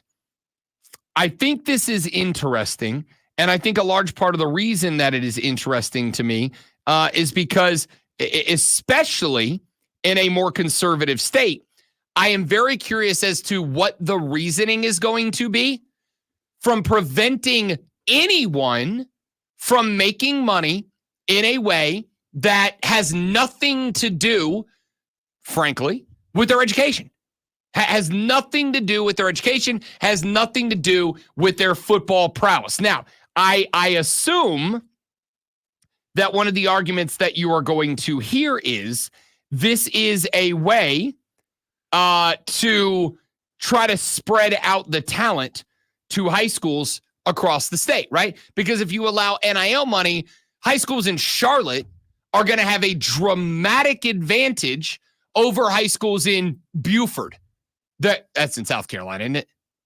Is there a Beaufort, North Carolina? There's definitely a Beaufort in South Carolina. I think there's one in North Carolina. Should have just said Greenville. There is a Beaufort in North Carolina. All right. So Beaufort, F-O-R-T. Is it Beaufort? It's Beaufort. I mean, for me, that'd be Beaufort. Okay, yeah, because I when I first moved here, half my life ago, I called it Beaufort and was criticized for that. I mean, that is what it is. That is what How would you that pronounce is. it in Cajun, though? Well, I take that back. In the dialect of my weird ass people, it'd be Beaufort. All right. But also B-E-A-U is how you start the word beautiful. So I can see people saying it's Beaufort. Either way, it's not the point. Never even thought about that before. Thank you. Because I never understood where in the world they got that from. Okay. There you go. So either way, Beaufort, Beaufort, however you want to put it. A high school player in Beaufort, North Carolina, out on the Outer Banks, probably would not have the same opportunities as for NIL as an athlete in Charlotte. If you get to a point where, say, the CEO of Charlotte Bank and Trust, who's a billionaire, decided that, he really wanted to give back to his high school, big high school football guy, wants his high school back competing for state championships. So he just puts out an open call and says, anybody who plays for my school, anybody who plays at my high school, you're catching a $50,000 a year NIL deal as a high school player. Okay, yeah, I understand that, but I got a couple of issues with it. Number one, I'd care more about that if you cared more about the equality of schools in the public education system at all. At all. I will tell you, last year, when I was calling high school football games for the past 2 seasons, it blew my mind the disparity between some of the high schools you go to. All right? I'm not going to call any of them out by name. But I can tell you the team that I called games for the last 2 years, you would go to one school, and it was like calling a game at a freaking major D1 university, right? You got a press box that is the lap of luxury, and it's fully catered, and they got coolers for every individual play-by-play guy. It was wild, like refrigerators that are stocked for you. And then you'd go to another school, and they would have a non-air conditioned press box that was made out of cinder blocks that I'm pretty sure were placed there in the 1600s. And the only way to call a game was you had to fight the legion of spiders and raccoons that inhabited that press box. It's already an unequal system. It's already a system where there are schools that are luxury and there are schools that are run down as hell and can't catch a break. So don't hit me with, well, the equality matters to us. No, it doesn't. No, it doesn't. Because if that was the case, I wouldn't be spending one Friday night in a press box that I considered never leaving, and another Friday in a press box that I felt like I might have needed to carry heat to make sure I was getting out of there safe. All right? So don't hit me with that.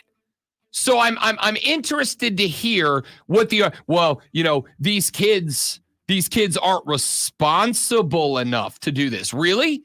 Because I don't know about you. I had a job as a high school junior. So it's okay for me to have to go to work for hours and hours. Did you save all that money or did you blow it on movies and video games? Doesn't matter. It's my money. Doesn't matter if I'm 16 or 66. I'm just asking what you did with your money from your Oh, job. I blew it. Okay. The only reason I was working was to get money to blow. Okay. But all the right. point is, once I've earned that money, it ain't your damn business what I do with it. In that kind of a massive platform. Unless you use it for illegal means, then it's No, I would say even that. I'm a big fan of the mind your damn business platform. All right? Mind your damn business. So for me, none of the arguments that I hear against this, once again, here we go again, are anything more than I don't like it. Well, I got news for you, kids. I don't like it ain't a legal argument. It's not. This lawsuit's going to win. Book that. High school kids are getting NIL money, and that will be a nationwide phenomenon within the next 2 years. Now, what impact does it have on sports? That's a conversation we can have on the Rob Brown Show in the Fan Upstate.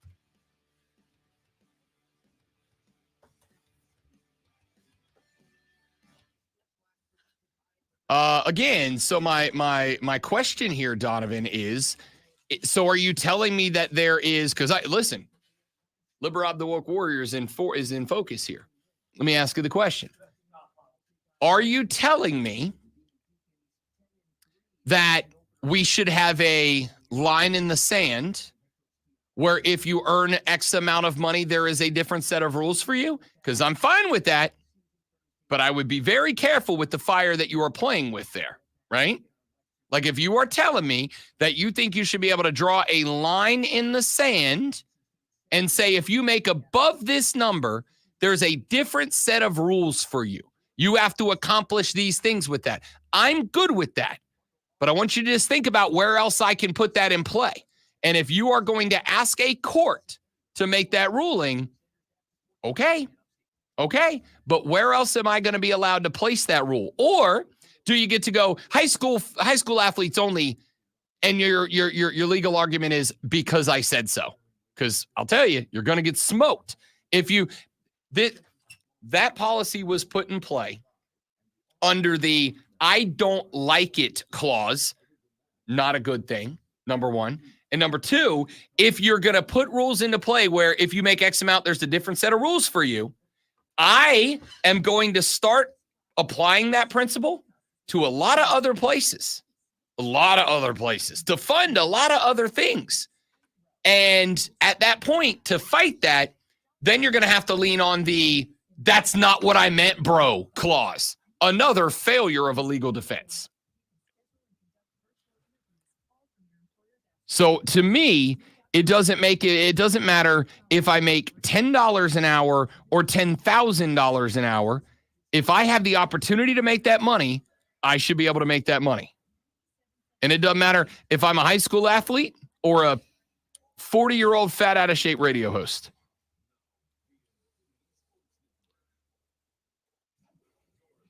Have you been contacted by AARP yet? I've been getting contacted by AARP for like 2 years now. Okay. They are prepping me. They push. They are That's why I'm prepping asking. me. Yeah. Rolling on with the Rob Brown Show in the Fan Upstate, talking about this lawsuit that a 2025 college football recruit out of North Carolina's mother has filed against the NC State Board of Education. Back in June of last year, if you missed the last segment, to set you up here. Back in June of last year, the NC State Board of Education put down a new set of guidelines that said high school athletes in the public school system are not eligible or allowed to receive NIL money.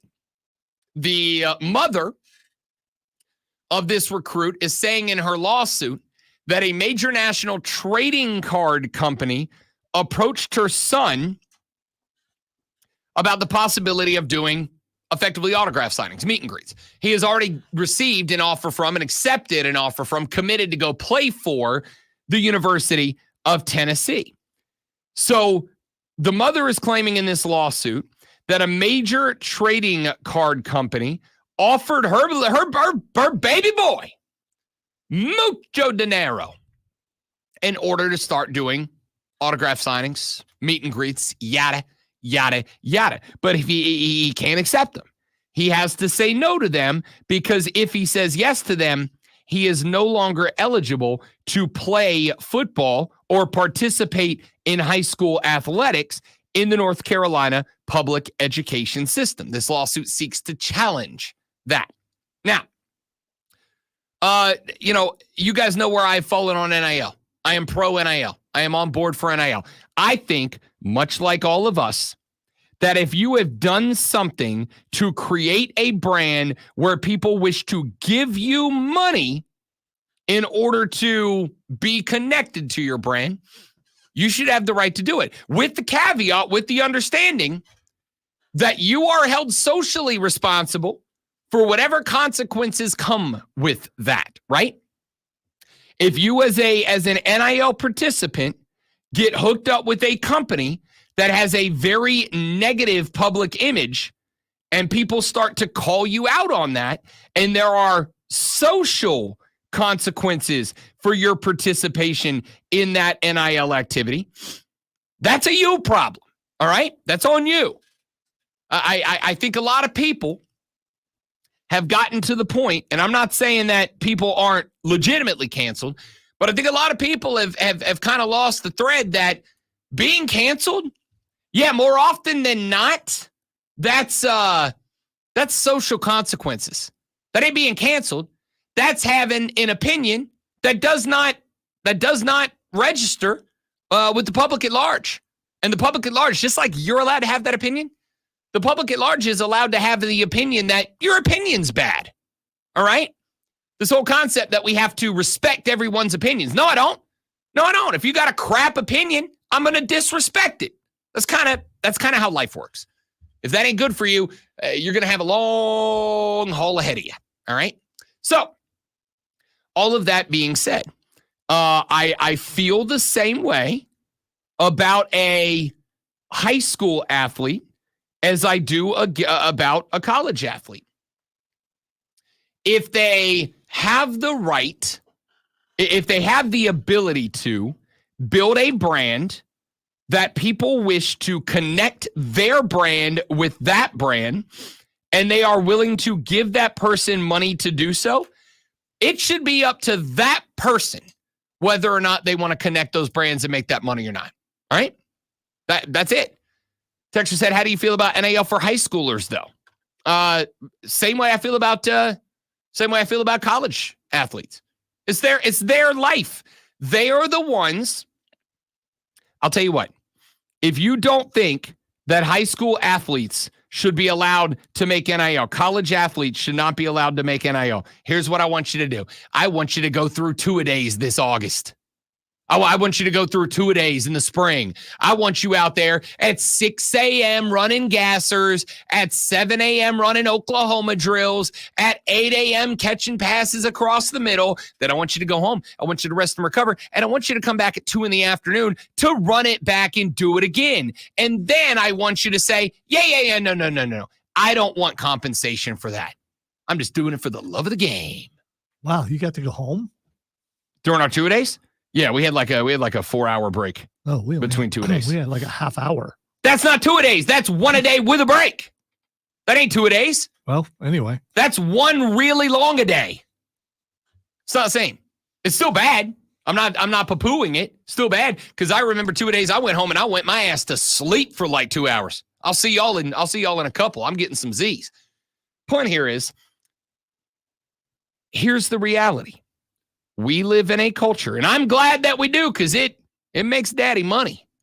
But we live in a culture that worships sports, right? It is one of America's favorite things. That is why the NFL is a multi-billion-dollar industry. That is why college football, yeah, pride, pageantry, tradition, all those things exist. But at its core, it's a multi-billion-dollar business. So is the NBA, so is the NHL, so is MLB. We worship sports and our athletes.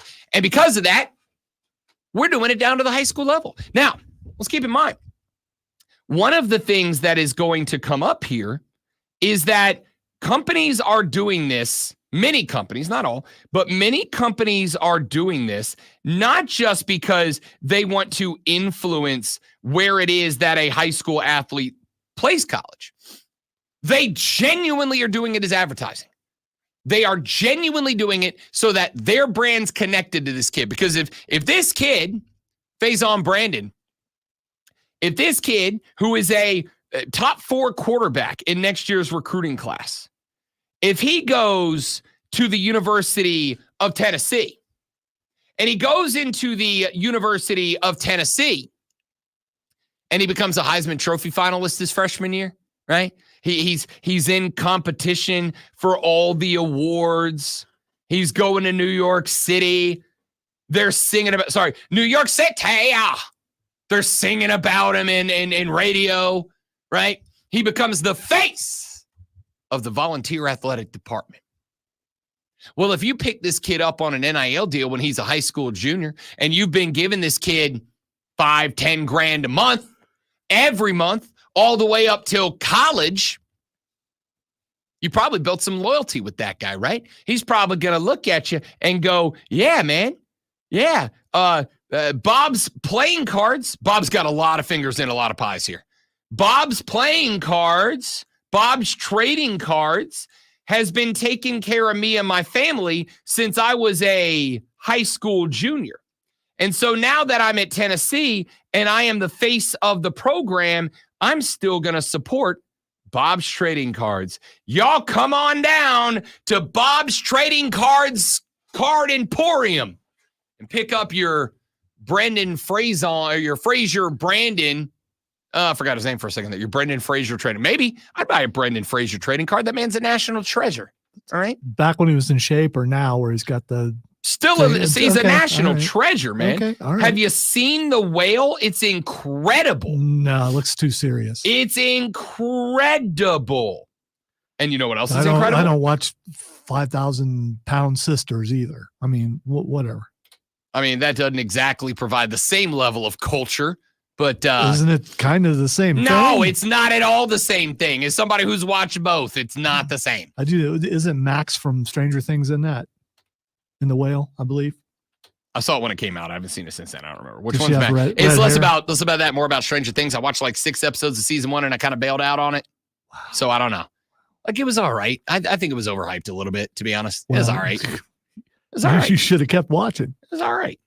Anyway, point here is, he's going to have some loyalty. So when he gets to Tennessee and he becomes the face of Tennessee athletics, maybe the face of college football, I think at that point, he's going to stay loyal to Bob's Used Cards.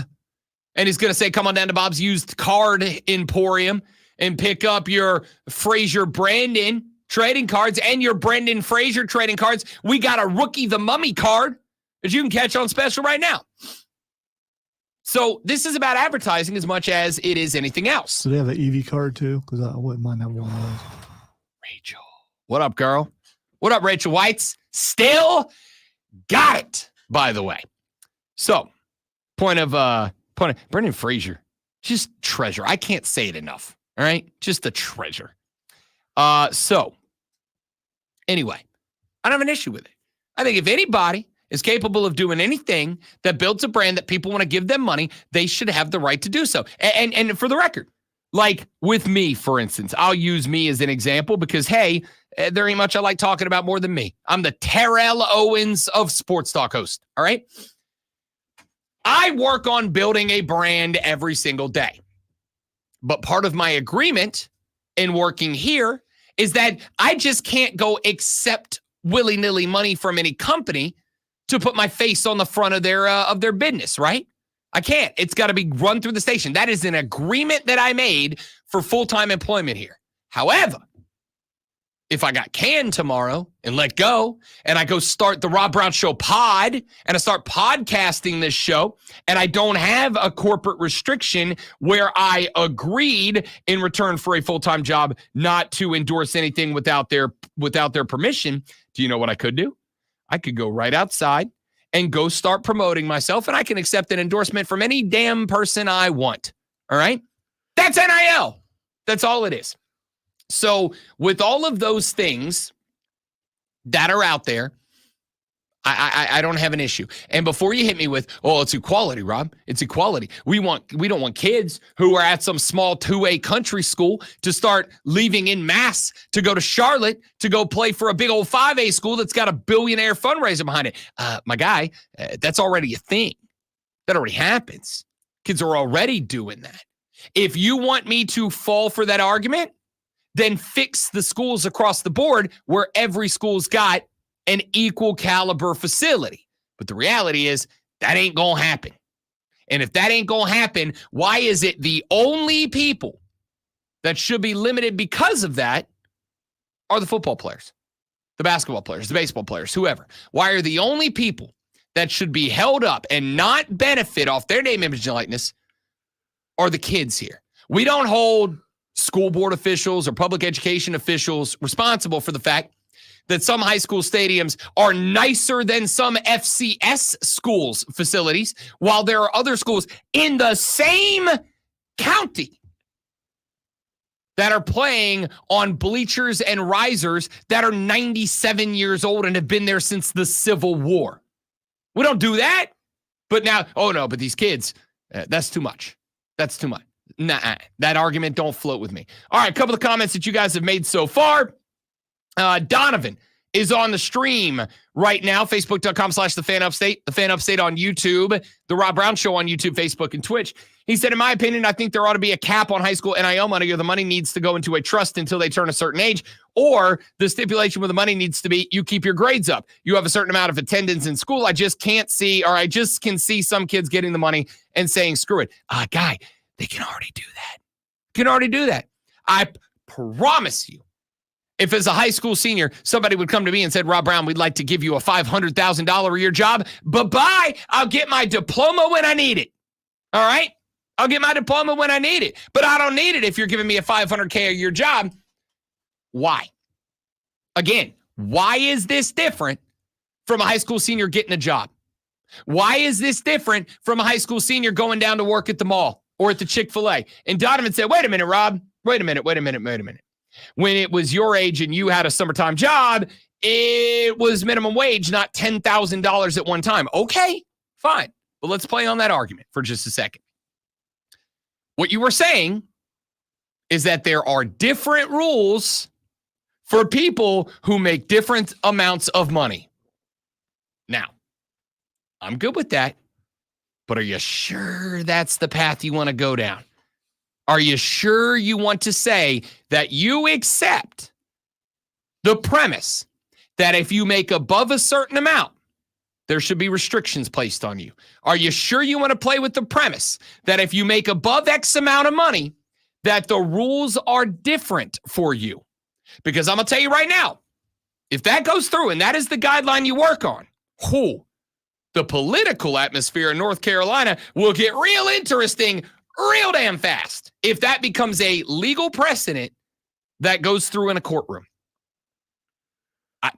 I'm not saying it's good or bad. I'm just saying I want you to think that spot out. Because if you say it for the high school kids, you know it's going to get transposed up to the big dogs too. And we'll see how that goes. Jacob says, when does accepting money happen? Is it at the contract signing or is it when the money hits your account? Perhaps high schoolers could have deferred payment to their again.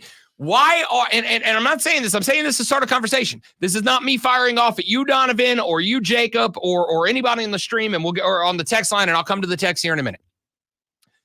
It blows my mind how many of you guys are so damn ready to start dictating to other people how they're allowed to receive money that ain't got nothing to do with you. It is incredible.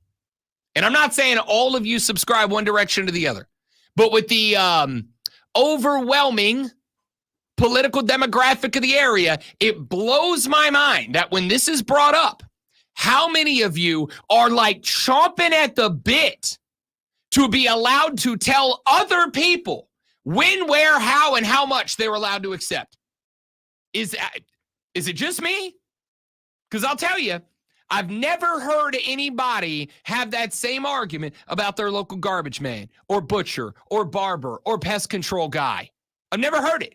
But when it comes to guys who play football, y'all are real damn quick to want to be able to lay down rules about who can get what, how much, at what time, and what regulations come with that. Okay, but be prepared for that to be extrapolated to other aspects of this great American life. That's all I'm saying. Texter said, Rob, you really think these kids are going to look back on who gave them funding at the start? They're just going to move on to the bigger deal. Maybe. And do you know whose risk that is? The business. That's the risk of the business. That don't affect me in the damn least. If Bob's Used Cards gives this kid a card endorsement deal and he signs it for $5,000, $10,000, $100,000 a month, ain't my business. That's between him and Bob's, right? And if he gets to the University of Tennessee and then Dunlop or Topps or Russell or whoever calls him and goes, hey, we want to pay you $10,000 a month more than Bob's, and he accepts that deal, do you know whose problem that is? Bob. That one, not me. That's that Bob's problem, not mine. Again, I don't care because it ain't my business. It ain't my contract. It ain't my money. It ain't my deal. All right? Lonzo with a sports flash. Finally. After a rain delay, the Atlanta Braves rode a solid 5-inning, 7-strikeout performance from Max Fried to a 10-6 win over the Twins in the first game of a 7-game road trip. Atlanta finished the night with 13 hits, including home runs from Matt Olson and Travis d'Arnaud. Atlanta is 6 games back on Philadelphia in the NL East, but now has a 3-game lead for the final wildcard spot over New York. The Green Bay Packers have a new backup quarterback behind Jordan Love after sending a 7th-round pick to Tennessee in return for former Liberty Flames signal caller Malik Willis. Willis would likely have been the 3rd quarterback behind Will Levis and Mason Rudolph if he had stayed where he was. Hey, make sure you tune in this Friday night at 7 p.m. as the Burns Rebels head to Irmo, take on the Yellow Jackets. It's Burns versus Irmo right here on your home for Burns Rebels football. That would be us, the Fan, upstate.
The Bills have released quarterback Ben DiNucci.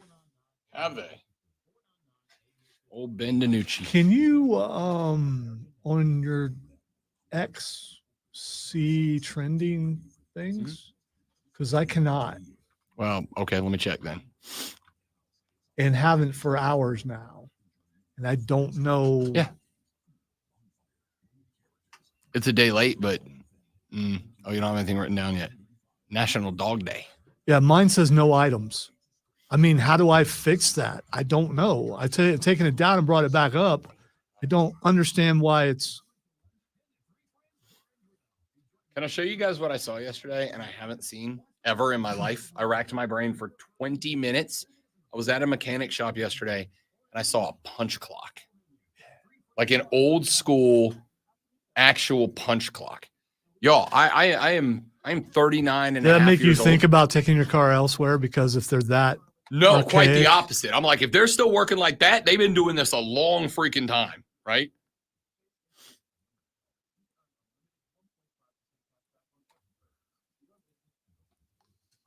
I think the last time I used one, I think I was working at a place called the Warehouse Club, which is like Sam's and your favorite place. And I think it's the last time I used one. That was like 90s.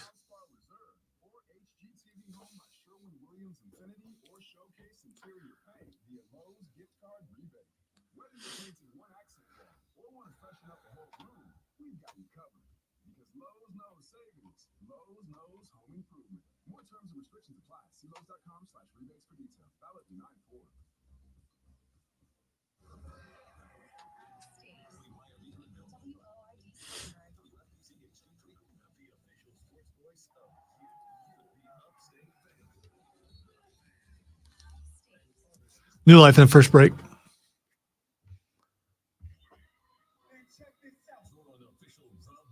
New life in the first break.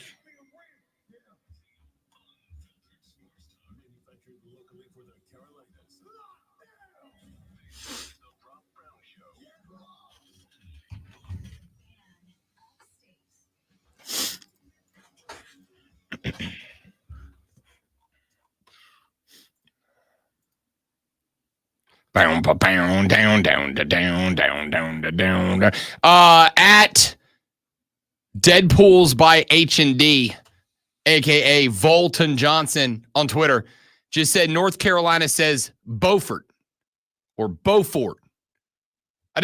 Does the percentage of twang in your accent change the pronunciation of the name of I know it changes the pronunciation of certain words, right? Like y'all ends up with an extra syllable in it. And I'm good with it. Like, that's a lot of my family members that speak like that. I'm 100% fine with it. In fact, you take me out to Crestview, Florida long enough, and I'll end up starting to get a little bit of it drafting back into the accent a little bit. You'll know when I come back home from a country relative's house at a family reunion, when we have it out in the sticks, because a day or two it'll take me to kind of get back to normal. But does the amount of twang in y'all's voice change how you pronounce the name of a city? I know it does, because I've been here 4.5 years now, and y'all are still trying to convince me that Clinton ain't got a T in it. Told you, a lot of people with no front teeth. And if you don't have front teeth, you can't say T. No, see, I know people that I've seen them smile, and they got pretty smile.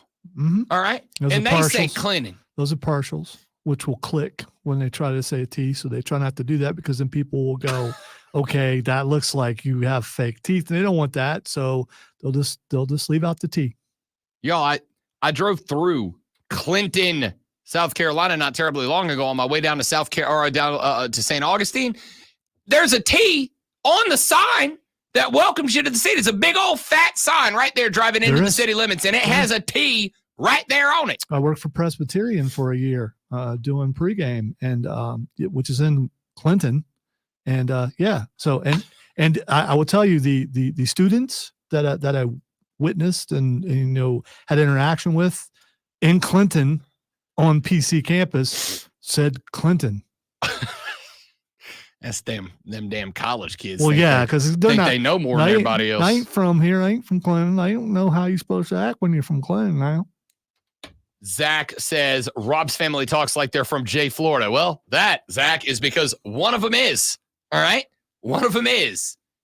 All right, let's get back to sports. We've had a couple of segments worth of conversation about this lawsuit where the mother of a high school recruit is trying to change the rules in North Carolina that say athletes at public schools in that state may not accept NIL money. She is challenging that and saying they should be able to, especially considering the fact that kids in private schools are allowed to. Texter said, we had a couple of texts. Donovan said, didn't the NIL come into play because, pardon me, the universities were making money off the athletes' numbers, posters, etc. I personally don't know if any high schools make money off their athletes for jerseys, posters, signatures, etc.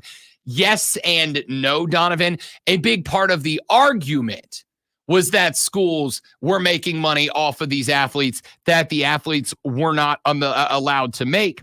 But the other side of that argument, the other side of that coin is, even if they weren't, who cares? Even if they weren't, the argument is that these kids should be allowed to utilize their name, image, and likeness in order to build off their personal brand and profit off of it. Again, I signed an agreement here that says I'm not going to accept money from anybody that is not approved by the folks downstairs. I can't do it.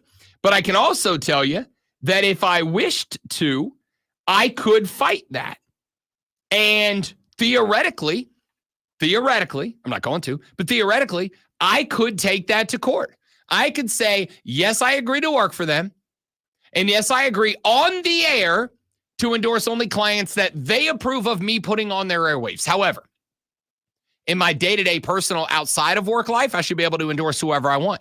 And honestly, I might have a case and I might not. I don't know. I don't really have any interest in doing it, right? But I theoretically could. That's kind of what this is. All right, we'll put that conversation to bed and move on because we got plenty more that we need to cover, we need to talk about here on the show. I do want to get to this. The NFL Week 1 is now a week and 2 days away. Next Thursday night, we start Week 1 with a Thursday night competition between Lonzo's Kansas City Chiefs and the reigning AFC runners-up, Lamar Jackson, the reigning defending undisputed NFL MVP, Lamar Jackson, a contest that is, to me, absolutely worthy of being the NFL's kickoff contest for the 2024 season. Al will stay awake for that, I'm guessing. The whole thing? Yeah, for probably the whole thing, if it's as exciting as the last time they played was. I can't see any reason why it won't be.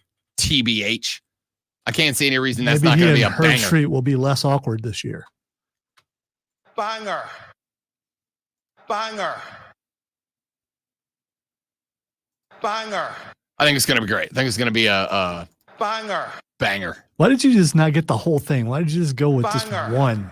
After banger. There we go. Well, because in this case, Banger. it's just one. On Thursday night, there shall be only one. Banger. On Saturday, there will be. Banger. After banger. After banger. And on Sunday, there will be. Banger. After banger. Well, After banger. After banger. One more banger. On yeah, Sunday. but Sunday nights haven't typically been good lately, so I don't know if that will be a banger. I didn't check to see what the Sunday night game is. I think we've been sans football for so long. I sat there and watched a New Mexico State game on Saturday.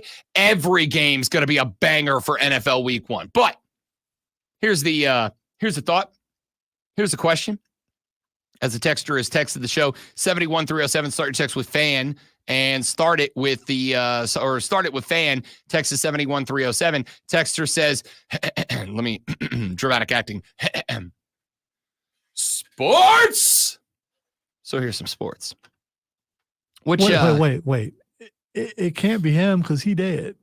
No, I don't think it's Ray. That might be son of Ray. That might be Ray 2. Ray Jr. Ray. So we're just assuming here that Ray was able to procreate.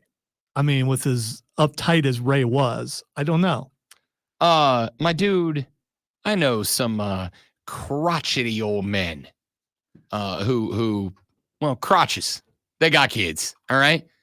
So some of y'all older fellas, y'all either had a personality shift or the ladies put up with a lot more back in the day. Well, I mean, the women are attracted to the bad dudes, supposedly. That's true. I mean, that's true. The ladies love a bad boy. And the jerks always seem to be with the hot girls. So the ladies love a bad boy. That's why I have just been the cream of the crop. Yeah.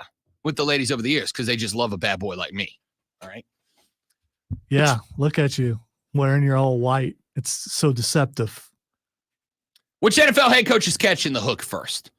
There is a list put out by Yahoo Sports of coaches that are on the hot seat. Is Eberflus on there?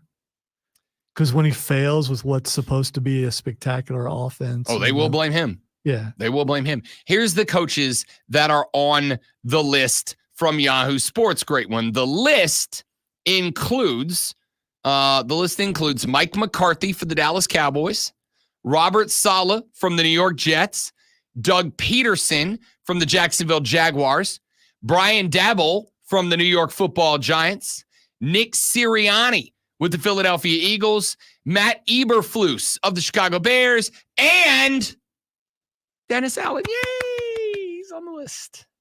Correct me if I'm wrong, Rob, but isn't he on the list every year? No, he was on the list last year, and he's way on the list this year. Okay.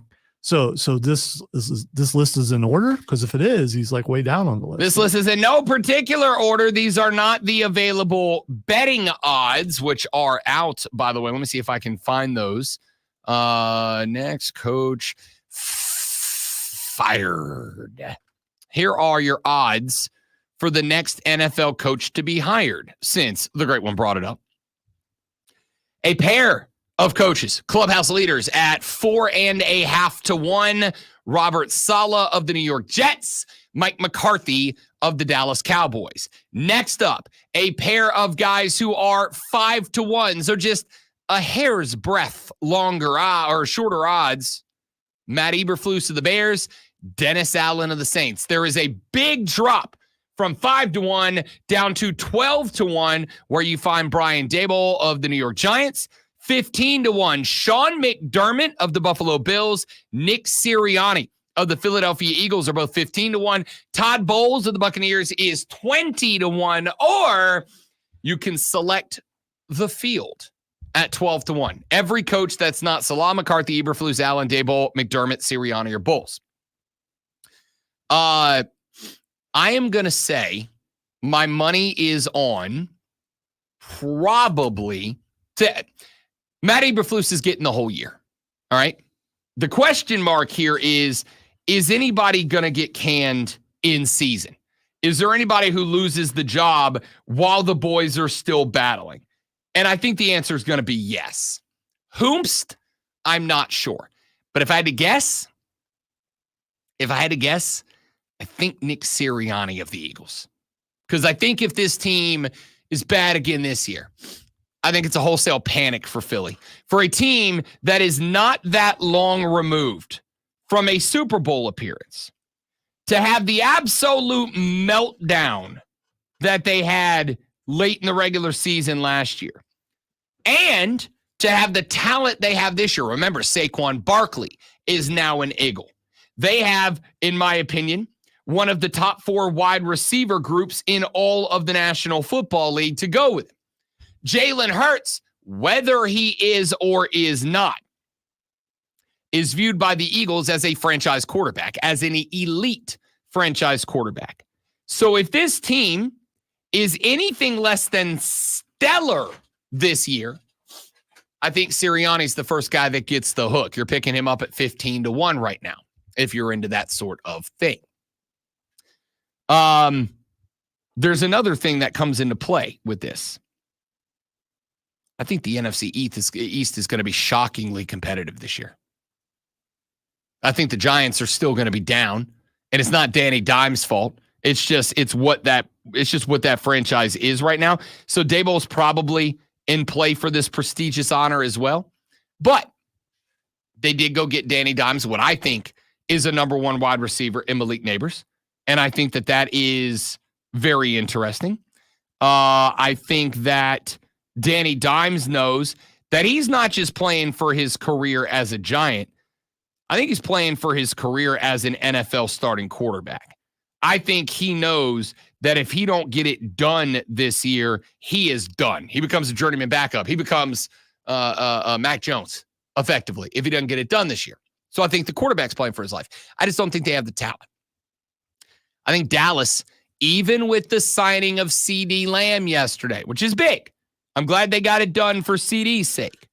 But even with the signing of CeeDee Lamb yesterday, I think the Dallas Cowboys are taking a step back this year. I think they're walking it back a little bit. I think the Dallas Cowboys, outside of CeeDee Lamb, do you know who Dallas's number 2 wide receiver on the depth chart is right now? Brandon Cooks.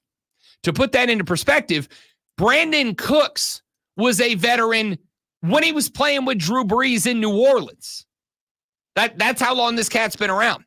They did not upgrade talent. In fact, if anything, they downgraded talent. Tony Pollard's gone. He's in Tennessee now. Who's the starting running back for the Dallas Cowboys? Zeke Elliott, a guy that already wasn't good enough for the Cowboys 2 years ago. He's back as their number 1. They ain't got a running game this year with Zeke Elliott as number 1. They got a good offensive line. They've got a washed running back. They've got a good quarterback. They've got 1 wide receiver, and that's it. I think Dallas is taking a step back. And then there's their Washington Commanders. Bum, bum, bum, bum, bum, bum, bums. By the way, you start talking about Dallas, now a bunch of Dallas stuff is showing up on my feed, including Dalvin Cook. Dalvin Cook is meeting with the Dallas Cowboys. And don't get me wrong, that would be nice to give a little lightning to Zeke's lack of thunder. Sure. But is that a game changer? No. If he was a game changer still, he'd be in Minnesota. He'd still be a Viking, but he's not. I love Dalvin Cook. Dalvin Cook was one of my favorite players to watch play early in his Minnesota career, but he ain't that guy anymore. It's just the problem is the big D, and I do mean Dallas, is having the NFL franchise version of an anxiety attack right now because they realized they done screwed up because they ain't got the talent right now to compete. I think Dallas is taking a step back, like under win total step back this year. Okay. So I've got an Eagles team with a head coach that is playing for his life, that is coaching for his life, that absolutely did upgrade. They upgraded at wide receiver. They upgraded at running back this year. I got a Dallas team that has taken a step back this year, in my opinion. I got a Giants team that has a head coach and a quarterback that are coaching and playing for their lives. I just think they're pretty mediocre when it comes to roster construction. And then there's the Washington Commanders. Look, Dan Quinn showed us in Atlanta. He may not be head coaching material. But I think part of the reason that Dan Quinn kind of struggled there in Atlanta a little bit was I don't think he really had assembled a top-flight coaching staff. I think he's done that in D.C. I wonder if Dan Quinn learned his lesson a little bit and put together a good coaching staff, and I think the answer is yes, including Cliff Kingsbury, who I think is going to be a good OC. And OBT Dubs, as I told y'all before last year's college football season, Jaden Daniels is going to be a dude. He will be him. That team is one of my dark horse teams to steal a divisional crown away from somebody. So Nick Sirianni's on my list of the next coach to be fired, a coach that will be fired in season. Probably my bet.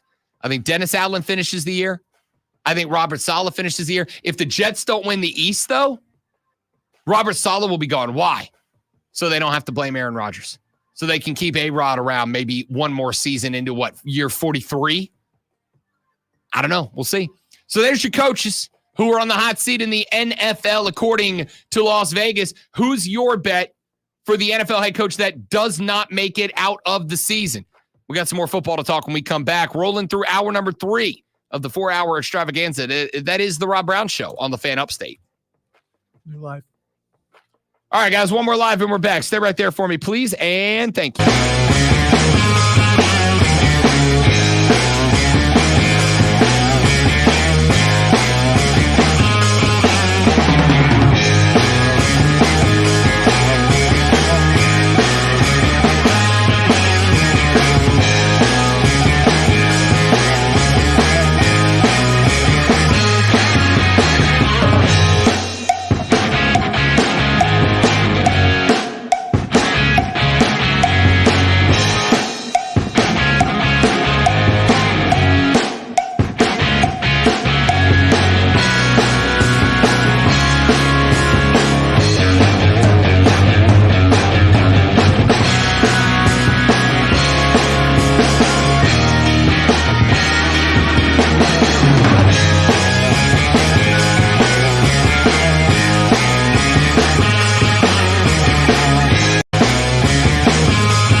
right, y'all. We are back. Thanks for hanging in there. I genuinely appreciate it.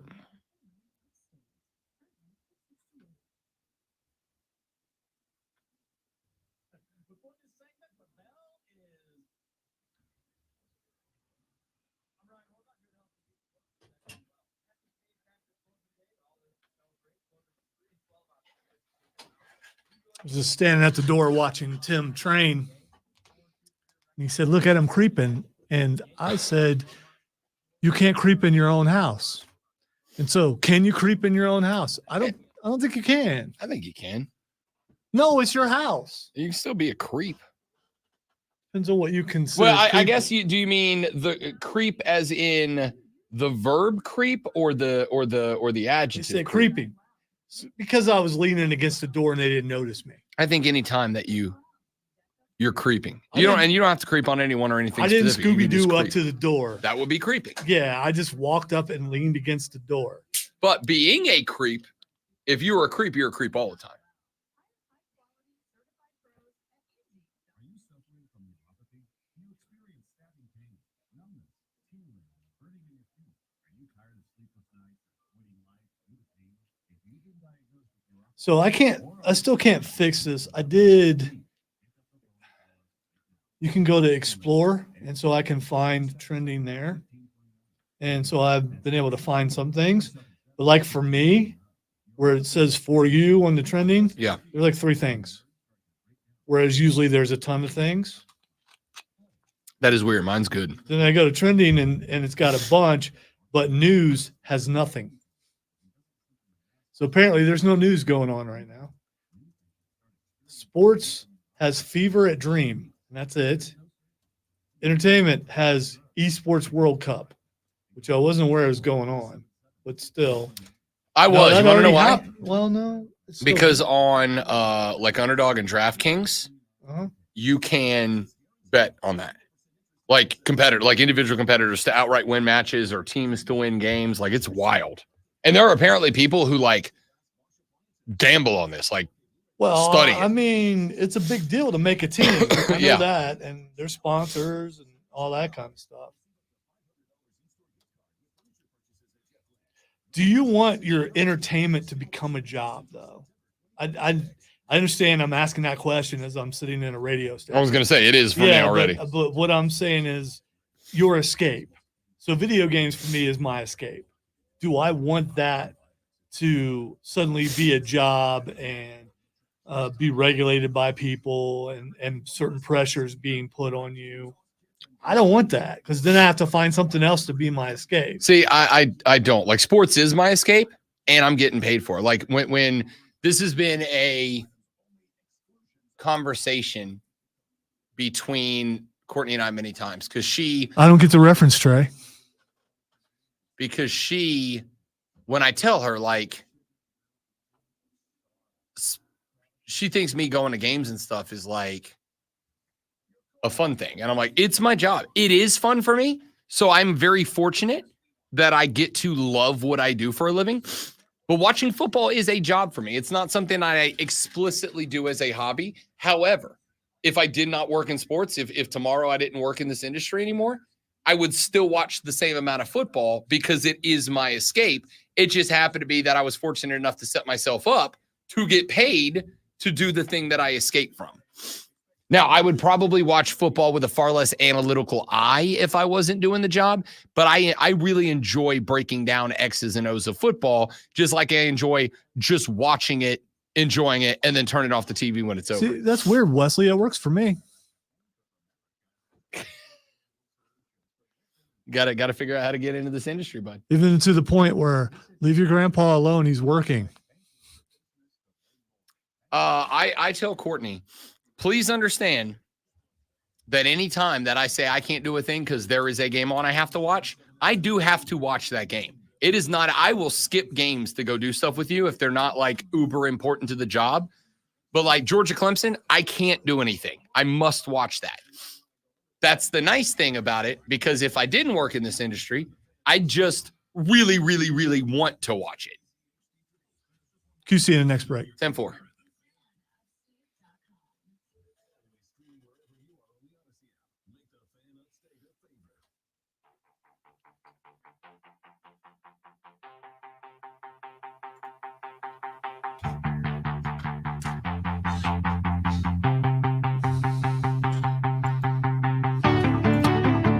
So yesterday we talked a little bit about Bryce Young getting the nod as the starter for preseason game number 3 for the Carolina Panthers. He got thrown out there, rolled out there, looked efficient. Not necessarily explosive, not necessarily anything that blew you off the page, but he was comfortable in the pocket. He was calm in the pocket. Footwork looked good. Delivered the balls where they needed to go in order to allow the wide receivers not just to make the catch, but to make the catch and continue forward momentum after they did. I was very happy with it. But I don't want to talk about this year's Bryce Young right now. I want to talk about last year's Bryce Young for just a minute. And why is that? Well, here's why. There is an article up on The Athletic right now. This article is a breakdown of quarterbacks in the National Football League. It is written by Mike Sando. And what Sando did, allegedly, is Sando threw out there to, he says, 50 NFL executives and head coaches, both current and prior. And he asked them to rank quarterbacks. And then using those rankings, put together a poll of the quarterbacks in tier rankings. So tier 1, obviously, Mahomes is up there. Joe Burrow's up there. Lamar Jackson's up there. Tier 2, Josh Allen in tier 2, along with a host of other quarterbacks. But what I want to talk about is a quote that Sando put directly into his article. A quote that Mike Sando from The Athletic claims is from a NFL head coach about Bryce Young's first year as an NFL player. According to Sando, the coach said, quote, "I don't know of a human being that has been put in a worse situation as a quarterback ever. So I'm going to give him a benefit of the doubt." I'll take what has Rob Brown been screaming for a year now for 500, please, Alex. Yes, this is why I have said, and I phrase it as a joke, but if I'm keeping it a buck with you, it ain't exactly a joke to me. I phrase it as a joke because every time I do, Lonzo's eyes roll so far back in his head that it gives himself a neurological examination when I say it. But I kind of mean it a little bit. A lot of space for rent, by the way. A lot of space back there.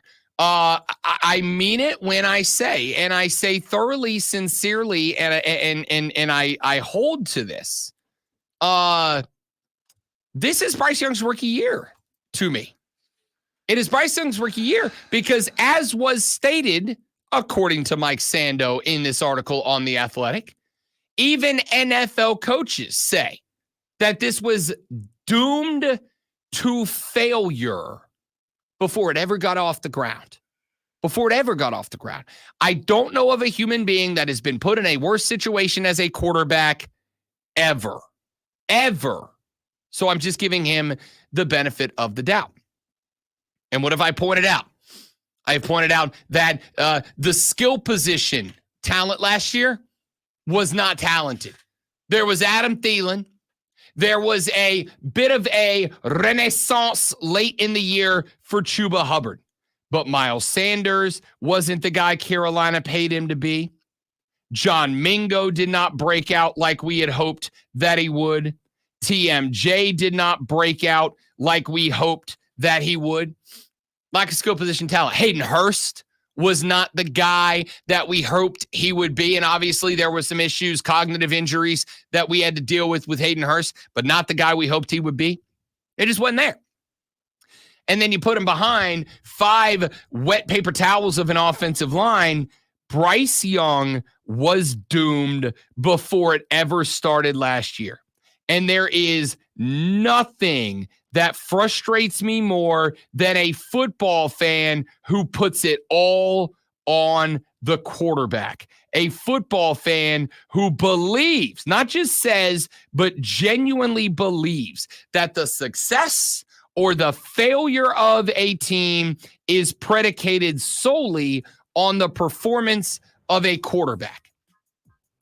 The quarterback last year had no chance. He was doomed before it started. And if you didn't believe it, for the year and 2 months that RB3 has been screaming it at you, then go with Mike Sando here. If you believe what he's saying is true, and if you believe this quote is accurate, I do, that even NFL coaches went, yeah, there was no chance this guy was succeeding. None. Sounds like a lot of excuses. Now you've got multiple people giving excuses for a guy not getting his job done. Mm-hmm. I mean, way to go, you. Mm-hmm.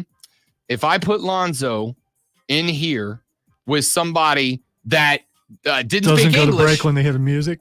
Exactly. You'd fail too. All right.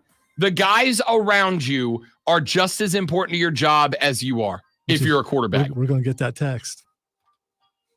Back after this on the Rob Brown Show on the Fan Upstate. QC. All right, guys. Last live and we're back. Stay right there for me. Thank you.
I saw Will be that. available I thought July 5. I thought you'd already saw that. My bad. Just came across my push notifications.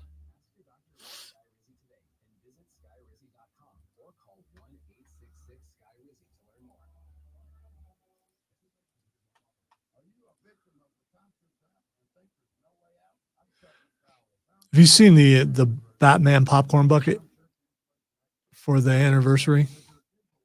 I have not.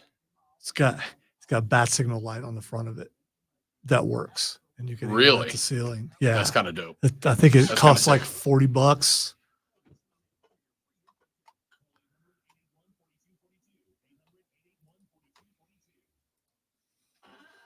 Progressive knows buying one new home was a dream come true. You wanted it close to town, with a picture window overlooking a yard. And you found it. Now when you sit down to dinner, you've got front row seats too. Your neighbor's daily pickleball game. Progressive can't save you from your noisy neighbors, but we can save you money when you bundle your home and auto with us. Get a quote at progressive.com. Progressive Casualty Insurance Company affiliates and other insurers not available in all states.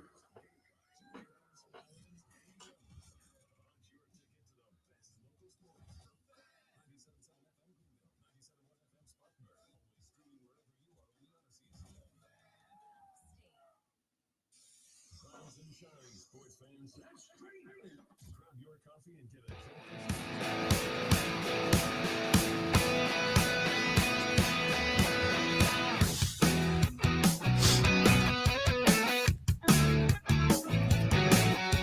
The Rob Brown Show continues. We do have a little bit of news for you. Jonathan Brooks, the rookie running back out of the University of Texas, and one of the newest Carolina Panthers, will remain on the PUP list for the Panthers, which means that he will be ineligible to play through the first 4 weeks of the season. Not a gigantic shock.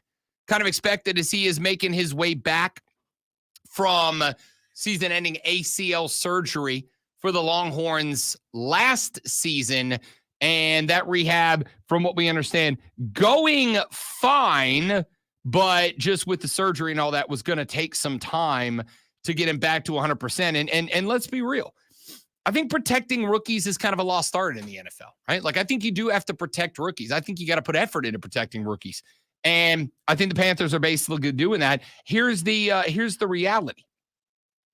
It is unlikely, though not impossible, right? Improbable, but not impossible, that the Carolina Panthers are in any way in contention for the division this year. I'm not saying it's impossible, because Atlanta might stink, right? I might be wrong about the ATL. They might stink. In fact, I read a breakdown yesterday, a preseason preview yesterday from, oh gosh, I wish I could remember who wrote it to give them credit or not.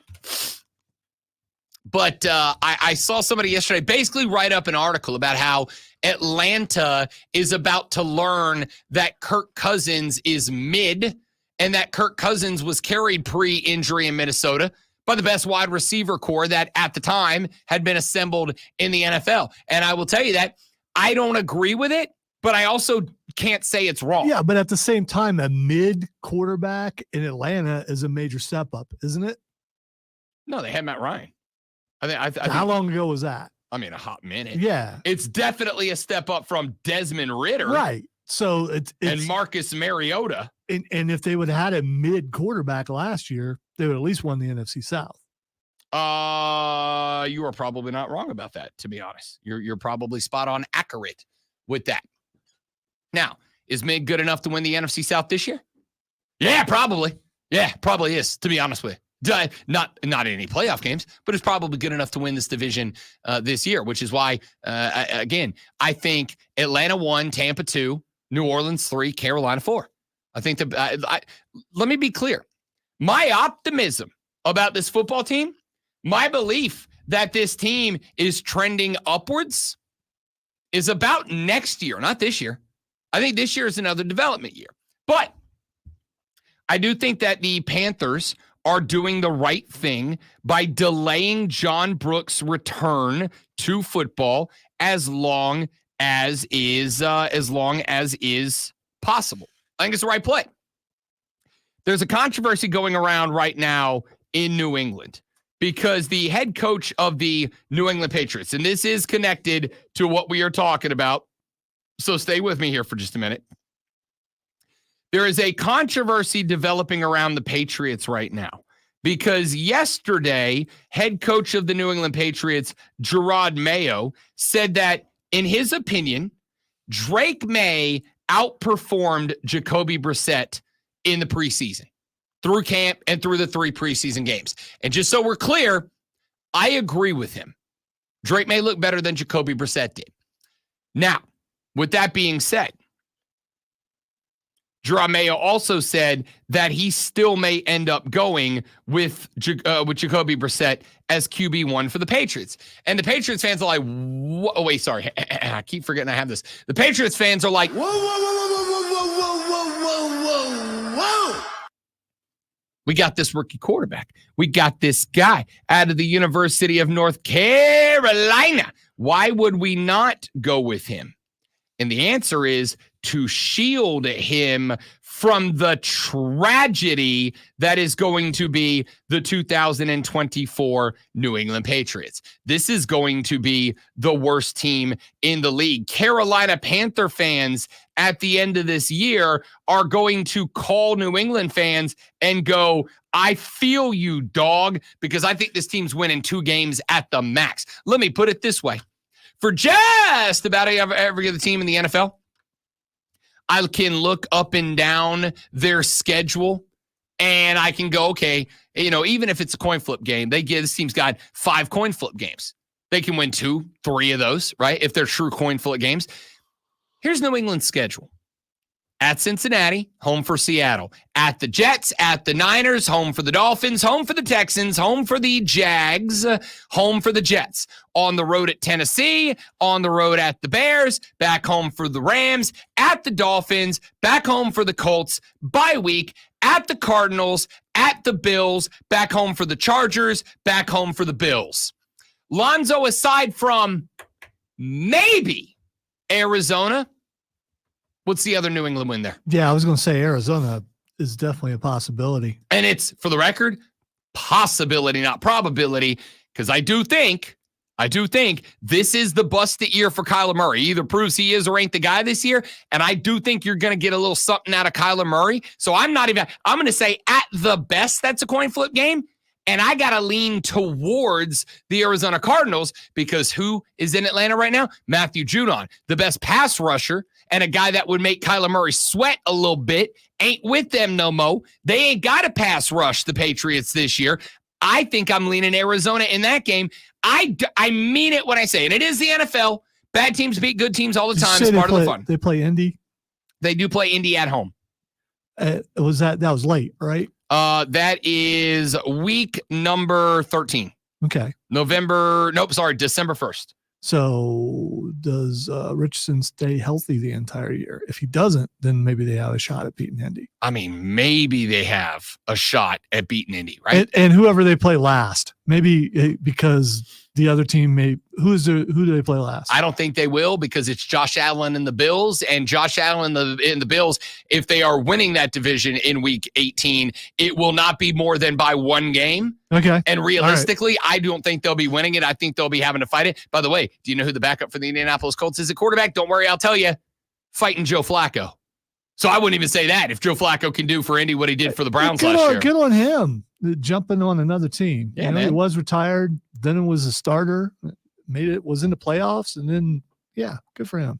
I'll come out of retirement, too, for $27 million a year. Yeah, I mean, you can pay me a little bit less, and you probably get me out of retirement. I'll go into retirement for $27 million. Same here. Right now, today, somebody called me, offer me 27 to quit. I'm gone. Goodbye. Okay, offer me 1. Bye, Felicia. You offer me 1, I'm gone. Yeah, sure. I'd have a hard time saying no to that. I'll retire. Anyway, no, the Patriots going to be toast. And so, to me, Gerard Mayo is making the right decision going with Jacoby Brissett. Because what you don't want to do is throw a guy out there and allow him to get assaulted every play for a team that is not a contender for a damn thing. Does that sound familiar to anyone? Does that sound familiar to any of you Panther fans out there in the Armada? Yes, this is the right call. I have been screaming it for years. Nick Saban agrees with me. And if you don't think that I know ball, that's okay. Are you going to say Nick Saban doesn't know ball? I would say he's got the qualifications to be a knower of ball. And Nick Saban has said, I think we're putting too much pressure on rookie QBs. This is why so many wash out, because you bring them up and you expect them to immediately be something. And the NFL is a different breed. Cat. It's a different animal entirely. So the Patriots go, we are going to roll out there until we know Drake May is ready. We're going to roll out there a veteran journeyman backup. We're going to roll a guy out there that, and I'm sorry to say, I hope this doesn't come across the wrong way, though it will sound that way. It doesn't matter if Jacoby Brissett gets his ass kicked.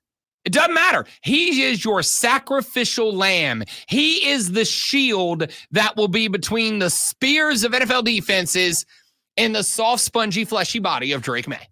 That's what Jacoby Brissett is. This is a good decision from Gerard Mayo, and it is ticking Patriot fans off. But this is a decision that you make when you understand the game and when you are not a fan. Remember last week when you said what would happen if an NFL team had like an online poll where they allowed the fans to make personnel decisions? Drake May would go out there week 1 against the Bengals and he would get his ass whipped. That's what would happen. And you would break him. I will tell you when I say this, you want to know part of the reason that I genuinely believe that Bryce Young is a headstrong enough dude to make it in the National Football League? Because he went through what he went through last season and he came back for more. That's why. Because he went through what he went through last season and he showed up to camp this year in shape and ready to go. He had his little Cars backpack on with his thermos and his Pokemon lunchbox in it, and he was ready to get the hell to work. And when you put him on the field with an NFL defense and said, go throw the ball around a little bit, he stood in the pocket, he set his feet, he read the defense, he made the right read, he did the head fake, he found his guy, and he completed passes.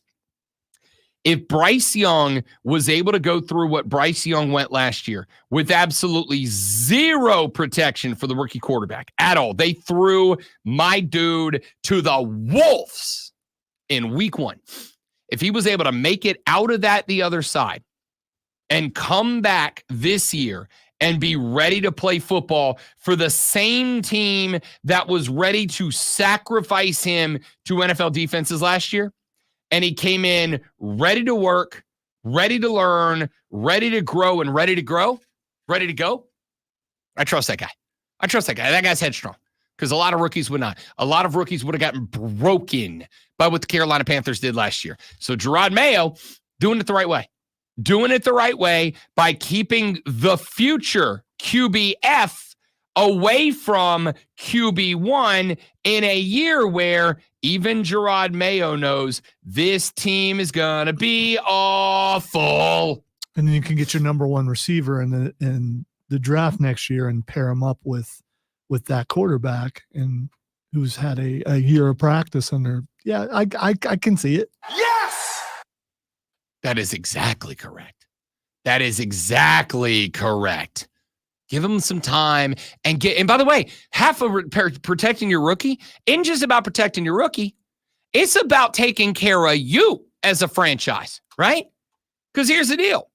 If they protected Bryce Young last year, but then they didn't do anything else, they didn't go get Xavier Legette, they didn't go get Deontay Johnson, they didn't go get John Brooks, they didn't go get Robert Wood and Damian Lewis at the guard spot, they didn't beef up. I mean, yes, they lost some guys like Derek Burns, but if they did not go do some stuff to make this roster better, then protecting Bryce Young would have been a waste of time. But what they do? They took this offseason and they got better. They took this offseason and they improved. They took this offseason and they went and found a coach that is the antithesis of the guy that they hired last year in every way, shape, and form. The opposite of the guy they had last year that failed miserably. And they brought back BY. Now, how much different would it be? And maybe it's bad. Maybe it would have been worse if BY sat for a year, did not play, and this was the first year he faced live fire NFL players. But I think that the Patriots are doing it the right way. And to circle back around to the beginning, because that's what radio is, sitting John Brooks for 4 weeks and giving him all the time that he needs to make sure that knee is as close to 100% as it can possibly be before you trot him out there to run the ball behind a decent offensive line is the right move to protect him and to protect the franchise's future paying him. Speaking of the franchise, here's Lonzo with a sports flash. He meant Brian Burns, by the way. Yeah, that's what I said. Yeah. After a rain delay, the Atlanta Braves rode a solid 5-inning, 7-strikeout performance from Max Fried to a 10-6 win over the Twins in the first game of a 7-game road trip. Atlanta finished the night with 13 hits, including home runs from Matt Olson and Travis d'Arnaud. Atlanta is 6 games back of Philadelphia in the NL East, but now has a 3-game lead for the final wildcard spot over New York. One issue is off the table for the Dallas Cowboys as the team agreed yesterday to a 4-year, $136 million deal with wide receiver CeeDee Lamb that makes him the second highest paid non-quarterback in NFL history. The deal includes $38 million in signing bonuses, the most ever given to a wide receiver, and $100 million in guaranteed money. It's not bad. Not bad at all. Tune in this Saturday at 5:30 as the Furman Paladins get their college football season started as they take on the Ole Miss Rebels. It's Furman versus Ole Miss right here on the Fan Upstate.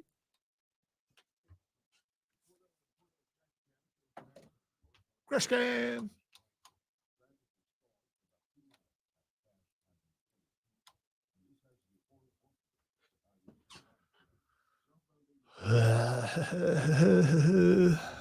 Goodbye, Sports Flash.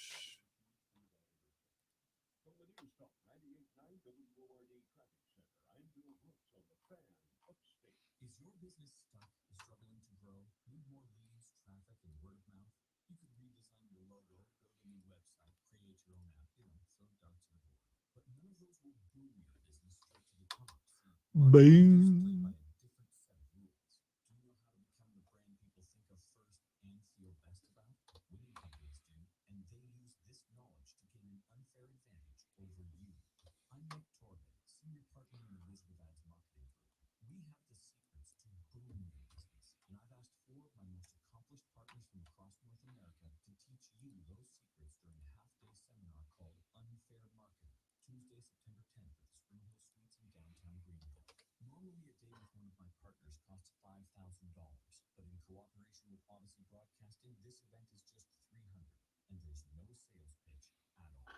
Seating is limited. Learn more and register at unfairmarketing.org and get your unfair advantage.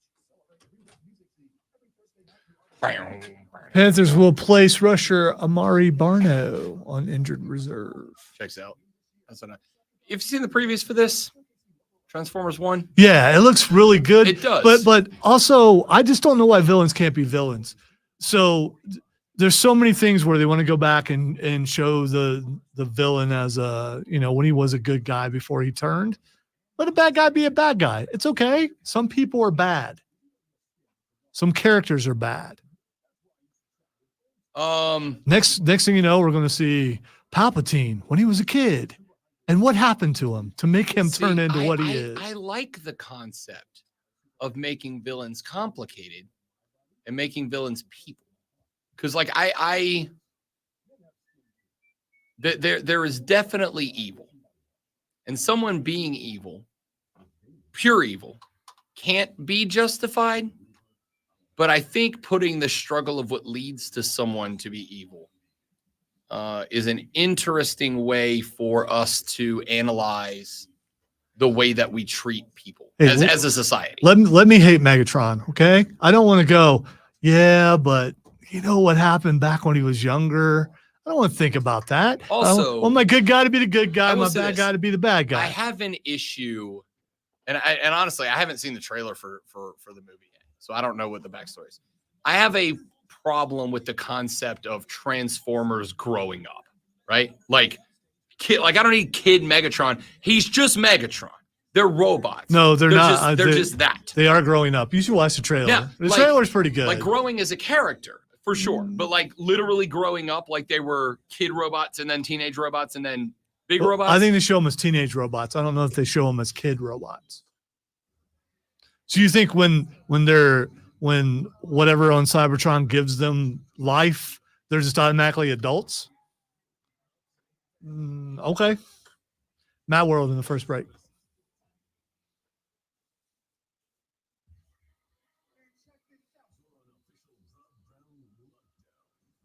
I hope so, Trey, because we find out a young Skeletor, when he had skin, was a good guy, and then the skin was ripped from him, and he immediately became a bad guy. In fairness, you would understand that, right? Like if Skeletor got tortured and flayed, and then a necromancer made him an immortal skeleton, you'd understand why he's a little ticked off. Okay, all right. I think that's very fair. I think if we found out that Skeletor used to be an all right guy, just another dude, and then one day he got flayed and died, and then a necromancer woke him as a living dead immortal skeleton, I think you'd understand why Skeletor was a bit of a butthole. Yeah, but I don't want to know that. I just let him be the bad guy. I mean, you want to give me a little bit of his backstory, I'm fine. But I don't want to go into detail of seeing Skeletor as a young child, looking up at the stars and dreaming about a future, and then suddenly having his skin flayed off. I just don't. Lonzo just wants to hate. No, he just wants to hate. I sometimes I just want bad guys to be bad guys. I don't want my heel turning into a face. Is there ever a wrestler that you can think of who's always the heel, who's never been a baby face? Ric Flair. The GOAT. No, there are times when he's been considered the only time I would say babyface tendencies. The only time I would say he ever threatened babyface was how committed he was to Evolution. That's it. That's the only time I can even think that I would say Ric Flair was even close to being a committed, genuine, true babyface. He was a tweener a few times because he was fighting worse heels, but he was never a babyface. All right, give me Joker from Dark Knight. I don't need to know really how he got those scars. I don't. Okay, he's the bad guy because he's deranged in his brain, and he's just that. See, I like the concept. This is exactly why the new Joker movie and Joker Part 2 coming out. This is why that movie was so damn successful, because I really do think in showing, and obviously it's a variant Joker, but obviously in showing why he is the way he is, I think to me, I mean, art can go different directions. There is absolutely art that I just want to sit back and enjoy it. I just want to sit back and let it be what it is. This is why comic book movies are great. But at the same time, you're a Batman guy. The entire premise of Batman is not what he does as a kick-ass crime-fighting vigilante superhero. The entire thing that makes Batman compelling is why he does it, why he arrived at where he arrived in his philosophies and how he arrived at them. Why not have the same thing with bad guys? Because I think what that does, to me, the best art is art that affects you on a deeper level than surface level. To me, and it's subjective, but art that impacts me on a deeper than surface level is the best kind of art. And so if you show me a bad guy, who's a bad guy? Just genuinely a bad guy.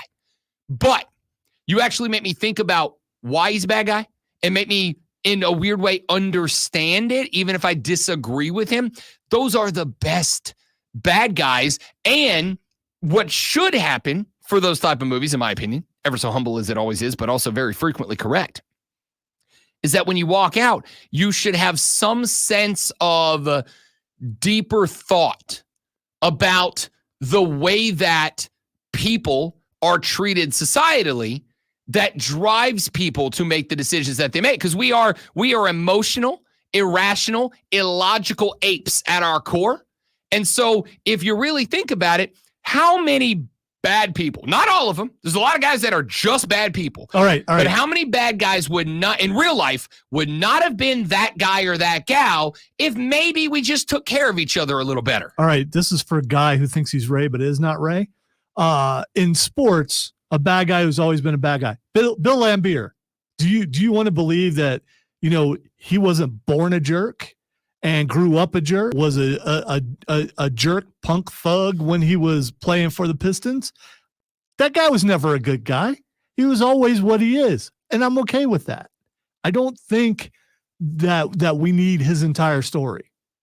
See, I disagree. Do you want to know Bill Laimbeer's story? Now I do. Now I want a Bill Laimbeer documentary. Put it on Netflix, make it 8 episodes, and whichever S of a B is cooking popcorn right now, you're catching these hands after the show. Well, at least I waited till 9. Yeah, at least I waited till 9. Yeah, I do. Wouldn't it be interesting to find out that noted Detroit Piston bad boy Bill Laimbeer was like the director of FCA at his high school, and what was at the soup kitchen every Sunday after church, and on Mondays him and his mom drove Meals for Wheels, and on Tuesdays he was helping with Habitat for Humanity, and on Wednesdays he was doing a mission trip, and like all these wonderful things. And then one day he was on a basketball court just playing a lovely game of round ball because it was his passion and he had a love for it. And some other guy on the other team kicked him in the nards and was like, "You'll never make it here, white boy," and just kicked him in the nads. And then his coach cut him for being weak and being a crybaby. And that was the day that Bill Laimbeer went, "I love basketball, and if ever we're going to make it, I got to become a hole." And that's what maybe you're telling me that doesn't compel you a little bit? That doesn't intrigue you? That is a story that no one would watch. Because I don't believe that for a second. I don't believe that's what happened. I'm saying, what if it was? What if what actually happened was Bill Laimbeer was this super genuine, authentic, legitimate, good, wholesome Midwestern fella, right? He said, "Ope," when things went wrong. He didn't go, he went, "Ope, excuse me, pardon me. Y'all," he said, "Sir" and "ma'am" and "please" and "thank you." And he opened doors and he walked little old ladies across the street and he used his gigantic ass frame to pull kittens out of trees for little girls. Like, he's just the best. Like, he's Captain America wholesome growing up. And then one day he gets his butt whipped on the basketball court, and then the coach comes and goes, "You're cut because you're a weak, little, feeble-minded nobody, Bill. Get out of my gym, Bill. You're worthless. You're a nobody." And then all of a sudden— By the way, he's from Boston, so I doubt that's the accent he heard when he was growing up. It's not. And also, everybody from Boston is mean. So this whole thing's pointless. There we go. You thought he was from the Midwest. Imagine if he was, though. Right? Imagine if he was. You're telling me you wouldn't find that a little compelling. You're telling me you wouldn't find Steve Smith, the biggest bleep talker in the game, a guy that if you weren't a Panther fan, you said that guy because he was that level of a bleep talker. You're telling me you don't want to know the backstory of how he became that guy? No, I do. I don't, because I don't want to know why he broke his own teammate's nose. There's some things I don't. Why he had Cam Newton in fear that if he didn't throw him the ball, he's going to climb up on his head and beat him in the head. No, I don't want to know all that. I just want to hate the guy. Right. Sometimes you just want to love the good guy and hate the bad guy. Sometimes that's all you want. Oh man, give me complicated sports stories. I guess I'm just too simple. Give me complicated, dramatic ass backstories. Good guys and bad guys. Give them to me. Make my good guys have flaws and my bad guys have redeeming qualities, because that is how the real world works. Is that guy a bad guy? Oh, we're coming to JJ.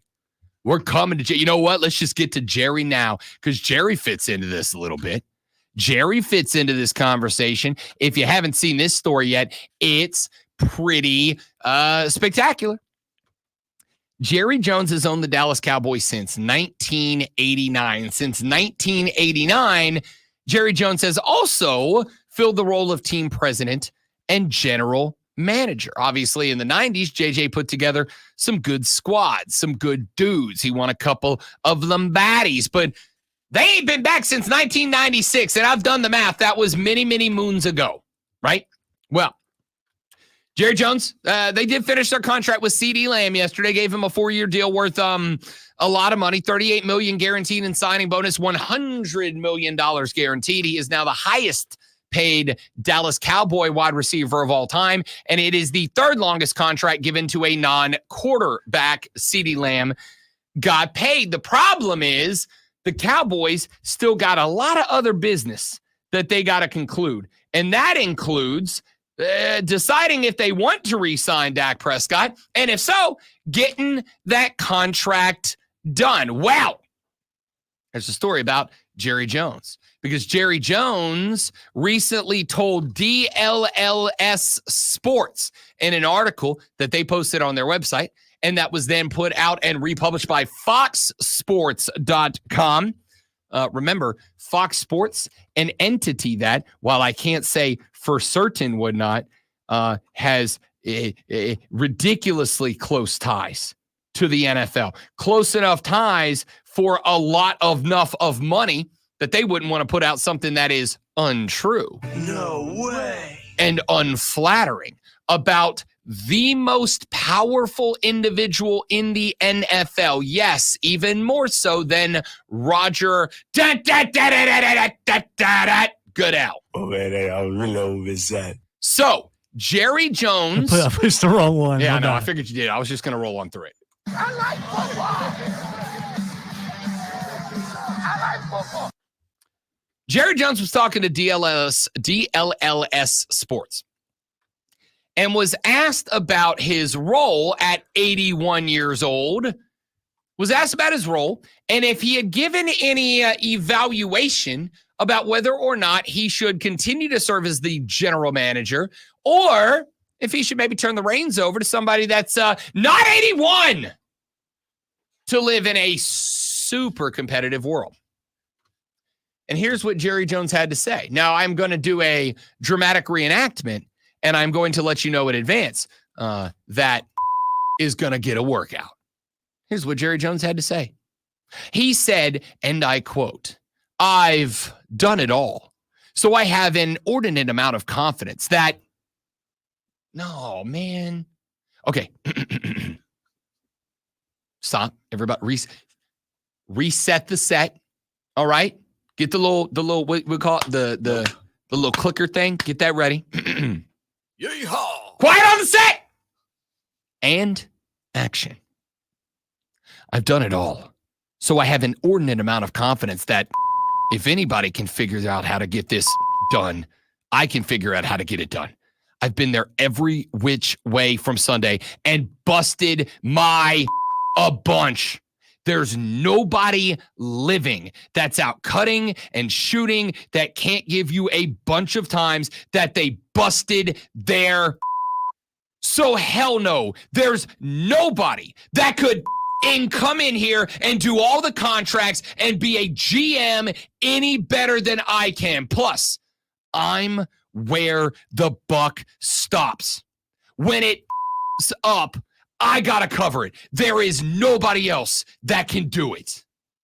And if you're not See. done with that, we got 2 words for you. Hell yeah! Scene.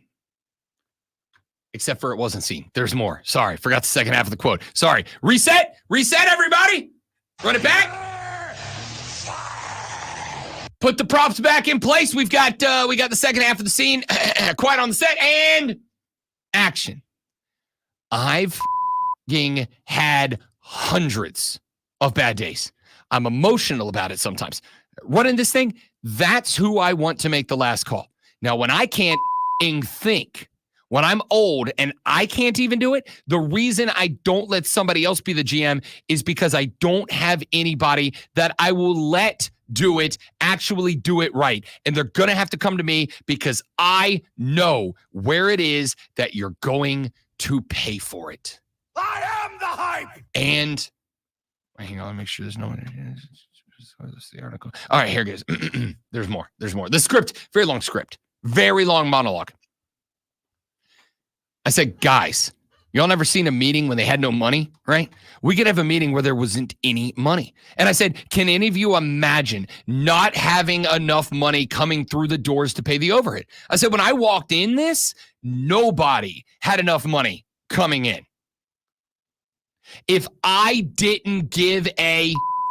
If this wasn't fun for me to do or interesting for me to do, whatever you want to call it, the facts are I really would rather be around like this. The point is, I love this. You sly dog. You got me monologuing. I can't believe it. Thanks, JJ. Jera, I get it, buddy. I get it. I really do. I understand. I understand what it's like to love to do a thing, but more importantly, because I've been there, I understand what it's like to love to do a thing and have that thing not love you back. I understand what it's like to love to do a thing, to want to do a thing, to believe that you are good at a thing, only to have everything about that thing turn away from you. I get it, my guy, but there's this other thing that you're not considering. And that thing is a ring. That thing is a ring that you haven't seen since 1996. You were not 81 in 1996. Now, I don't know how old you are because I'm real bad at math and I can't do it in my head, but I know it's a lot younger than 81 because in 1996, I was 11. In 6 months, I turned 40. Those numbers are a long way away from each other. So, what's happening here, JJ, is while I appreciate your passion, your fervor, your vigor, your zest, your zeal for the game, the reality here is, bud, you ain't the same guy that you were in 1996. You ain't the same GM. You ain't the same president. You, my man, have to understand that there are people out there better than you at your thing. Listen, even I have an issue with that sometimes. Sometimes I got to remind myself, yeah, dude, you're not the best in the world. I like to pretend that I am. I like to say that I am because it makes me laugh on the radio. And I know people out there hear me say that, and there's two reactions. Half of the people go, oh, Rob, you're so silly. And half of the people go, you, Rob, you suck. And that's fine. That's part of the game, right? See, here's the thing, though. A lot of people, you have the largest fan base in the NFL. A lot of people invest a lot in you, and they would like the return on investment in taking the most profitable and valuable franchise on planet Earth. All right. I've never understood this about you. Maybe you can explain this to me. You don't like Dallas. Why do you want him to hand it over to someone who might be competent enough to do the job better? Do you want them to win? Because your complaints make it sound like you want them to win. And I thought you didn't like them. And if you don't like them, you should be happy with the situation. What makes wrestling great? Everything. Mm-hmm. But what can wrestling not have? Bad guys. Got to have bad guys. You got to have the bad guys. Hey, yo. You got to have the bad guys. Woo! You got to have somebody that grabs a mic and says, Say hello to the bad guy. because without bad guys, ain't no good guys. This is why every year, and I know it frustrates a lot of you, but this is why every year we say college football's better when Notre Dame's in it, when Ohio State's in it, when Alabama's in it, when Georgia's in it, when Texas is in it, when USC is in it. Not because it's better because, yay, go Trojans. It's better because the overwhelming majority of people hate those teams. The majority of Americans hate Ohio State. The majority of Americans hate Alabama. The majority of Americans hate Georgia. The majority of the Americans hate USC. And so when you have something to hate, it makes the other things more fun. The NFL will be more fun when I get to roast Dallas for losing a Super Bowl.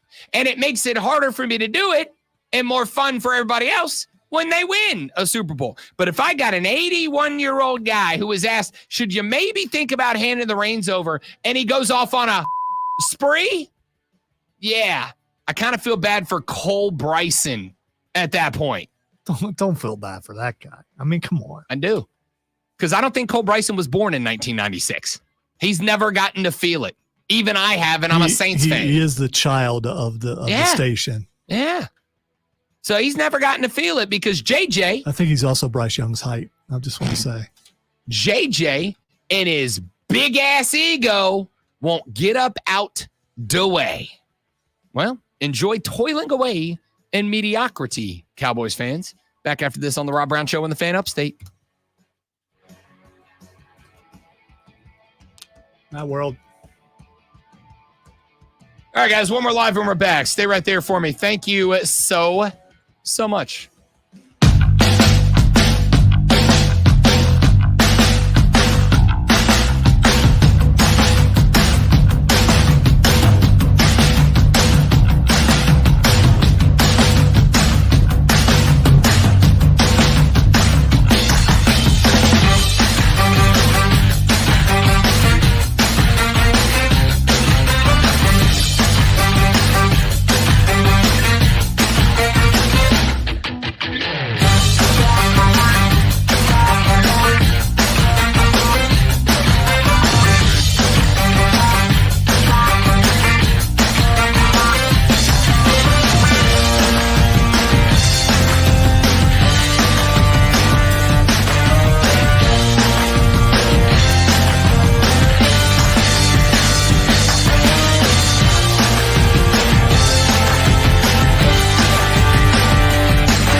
guitar was off compared to when we started singing the song. I'm like, It's an evil in me.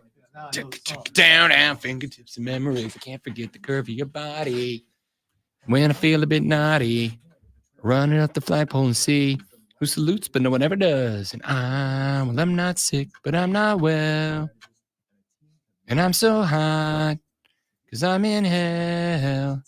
And I gotta stop. I don't know why I got flagpole sitting in my head.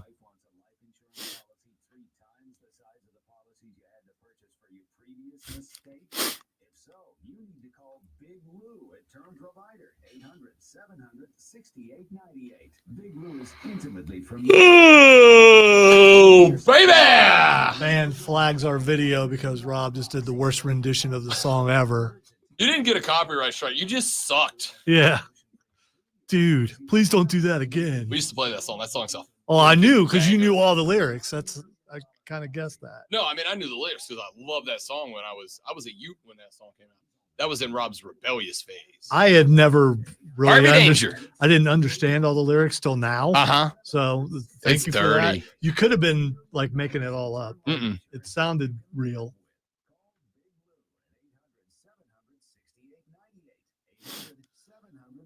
Put me in the hospital for nerves and then they had to commit me. Told them all I was crazy. They cut off my legs, now I'm an amputee.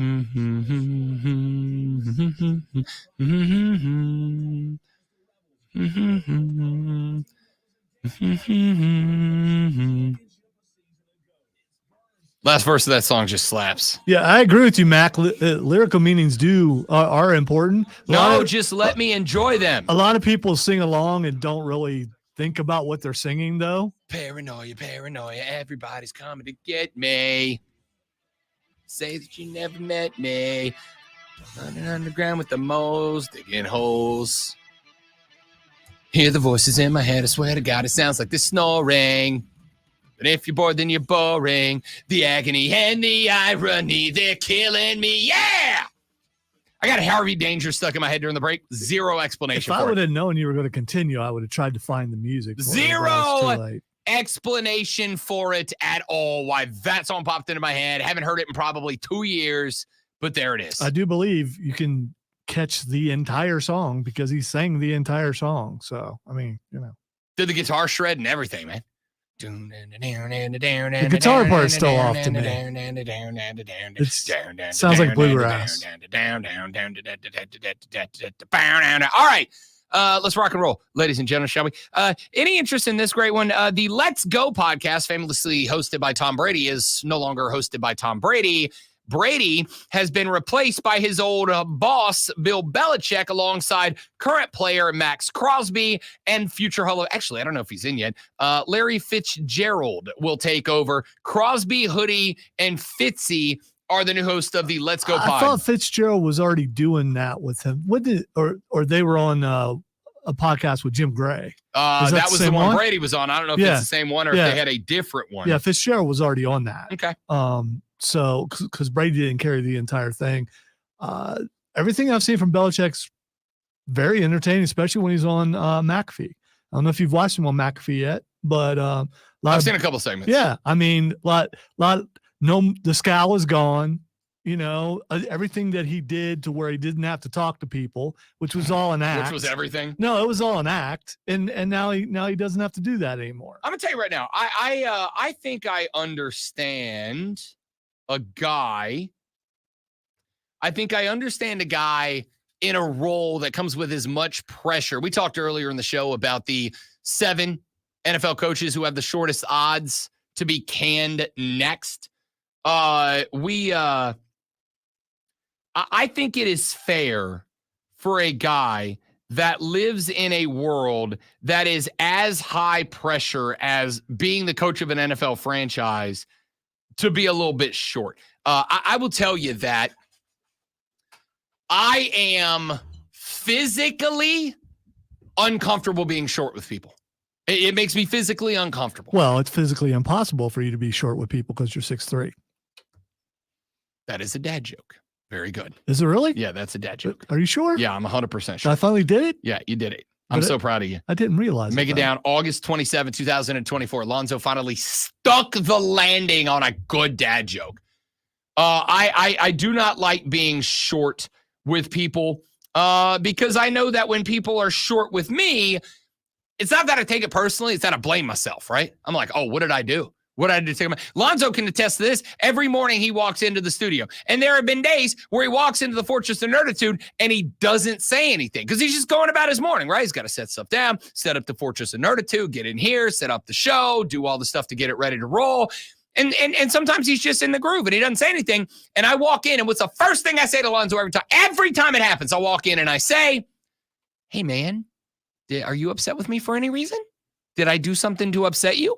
And ordinarily, he looks me in the face and goes, no, stupid, shut up. I'm fine. I'm just busy, right? Thank you for directly quoting me. It's literally what he says. Yeah, that's what he says, no, idiot. Everything is fine. I'm just busy. Now leave me alone so I can do more important things than talking to you. And I'm like, yes, sir. I get it. I understand that. I will say, however, that there have been spots when I'm like, I'll be out on remote, right? And we're coming out of a break and I'm holding the headset and somebody's talking to me. And he's, I hear the producer roll the music, the hey, come back from break music. And if somebody's saying something to me, I have to go, hey, I'm real sorry. I got to jump back on the air. And I always feel real bad. It's on me, but I always feel real bad about it. But you should not, because people will show up and want to talk to you while you're talking during a remote. And it's like, okay, did you think I'm just sitting here? There's a reason why I'm doing this. I get it. This was a thing between Chris and I for a while. He went out for Christmas one year, and I still have it, got me a glass, a piece of glass that says on air. And if you plug it in, it lights up blue and I still have it at home. So if we ever go on a remote, I can take it with me so people will understand. Again, I get it. On air. But I think what I'm saying is, in a situation like that, at least I understand it, right? Because here's the thing. If I sit there and I finish that conversation with that person and I don't get back on the air, I lose my job.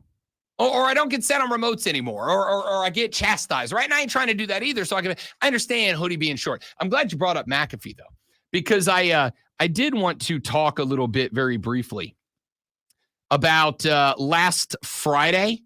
McAfee and the fellas were over in Dublin, Ireland, as Pat McAfee, obviously a member of the College Game Day crew permanently now. And while he was there, they were doing their pod, and they were doing so from a pub in Dublin, Ireland. And WWE legend and Dubliner, Sheamus, came by. And Pat and the boys were lit on Guinness drafts, to the point that at one point, Pat said, hey, I'm an honest guy. I got to tell you guys, I am faced right now. And I believe, I haven't seen all of it yet, but I was told he yacked on air or got very close to yakking on air. He did.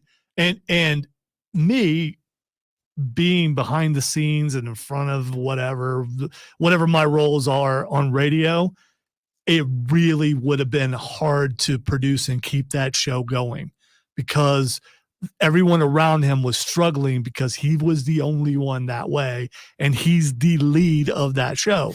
That's one of the, if you want to drink, that's fine. I mean, you're an adult. And if you're not going to get in trouble for it, fine. But have someone around you going, hey man, that's enough, because it's affecting the show. And that's where I had a problem with it. Early on, it was good. It was kind of funny, but then he reached a level where he didn't know what he was doing and he was slurring his words. That becomes a problem from a producer standpoint, from all the things that go around to try to make a show successful.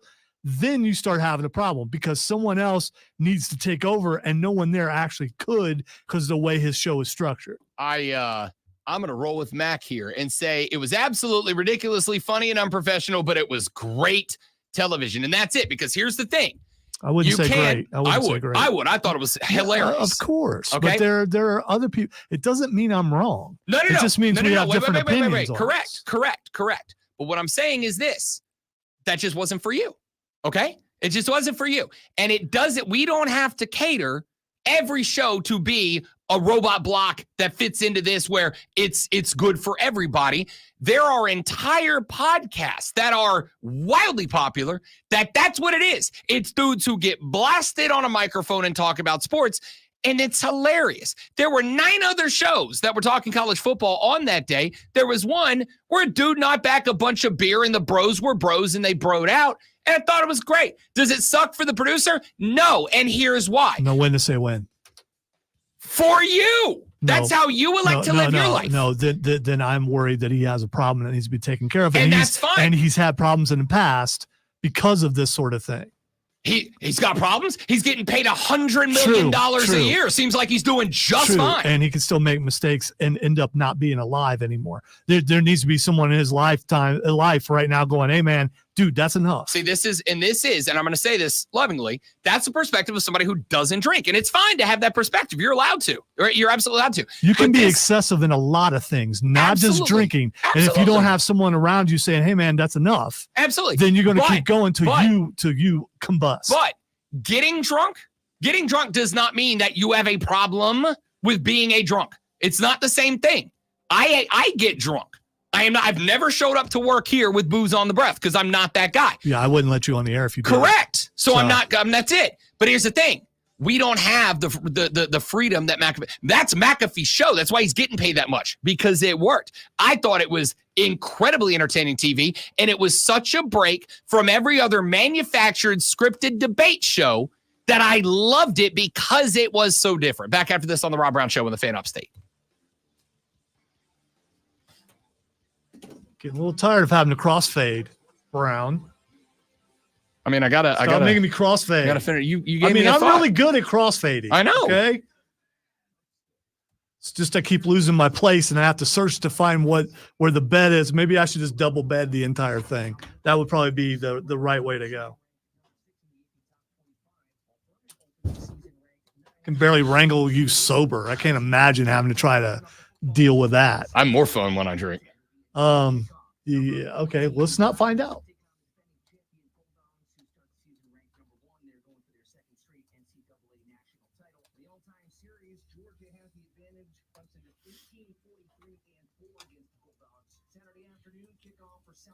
Wow, did he stumble right there?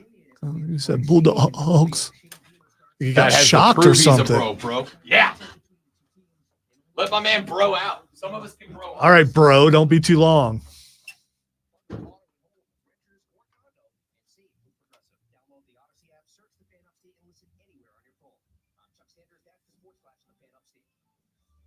Is your business stuck, struggling to grow, need more leads, traffic, and word of mouth?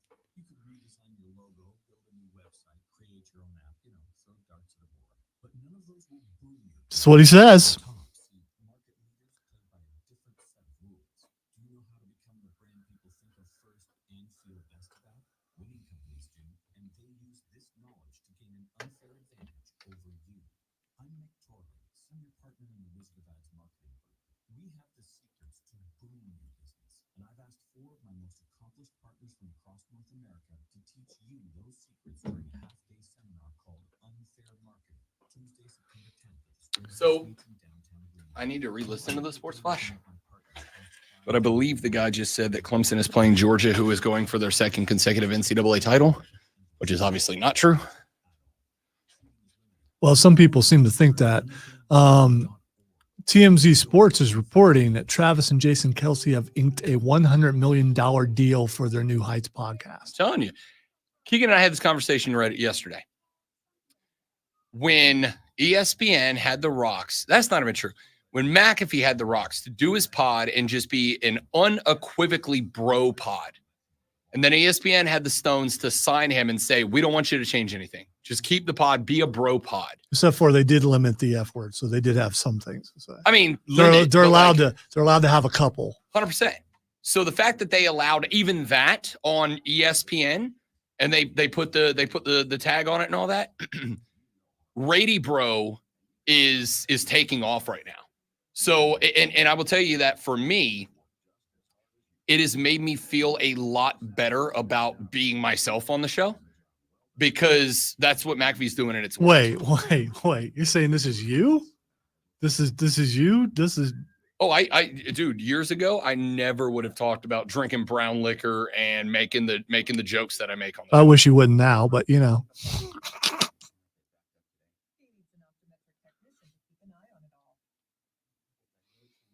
I don't think you can do that anyway. I don't think that fits into your diet plan because you're just like drinking bread. You can't drink bread. Bread puts I'm weight on on. vodka right now. Oh, okay. That's why it's vodka.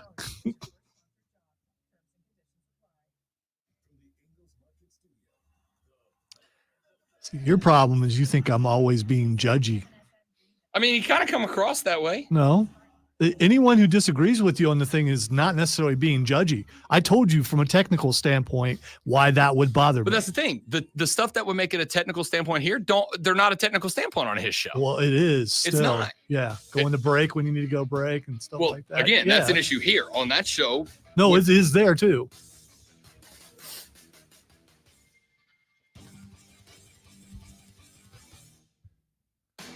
The Rob Brown Show is back on your radio. Turn that screen. That is so ugly. The Rob Brown Bro is back on your. I'm so here for bro radio. Just bros being bros. And for the record, so we're clear, I use the word bro intentionally because anybody can be a bro. Yeah. All right? Anybody. Yeah, we're tied up at 1-1. Let's go. Back in the game. My granddaughter keeps calling my wife bro. Yeah. Which is hilarious. For the record, Miss Lisa's a total bro. And that's a compliment. All right? A bro is the highest of compliments. She's also taking her Etch-a-Sketch and spelling out Joe Hendry and asking her grandma why she doesn't believe in him. That's okay. That's really funny. Anybody can be a bro, and being a bro is a good thing. It is a compliment to be a bro. My best friends are bros. My fiance's a bro. Like, it's good to be a bro. That's why it's the bro cave, not the man cave, because anybody can be a bro. And if you're a bro, you're welcome. Max says Pat has been a bro. He is just now a well-paid bro, and they should have expected him to be a bro. Yeah, they did. That's why they signed him, because the popularity of Rady Bro has gone through the roof. You can be a bro without puking on the air. I just think when you reach that point, it's a little gross. Again, like, or it's a lot gross. Sure, but that is also the reason that there are crazy RTVMA movies. And there are rated G movies, and you get to pick which one's for you.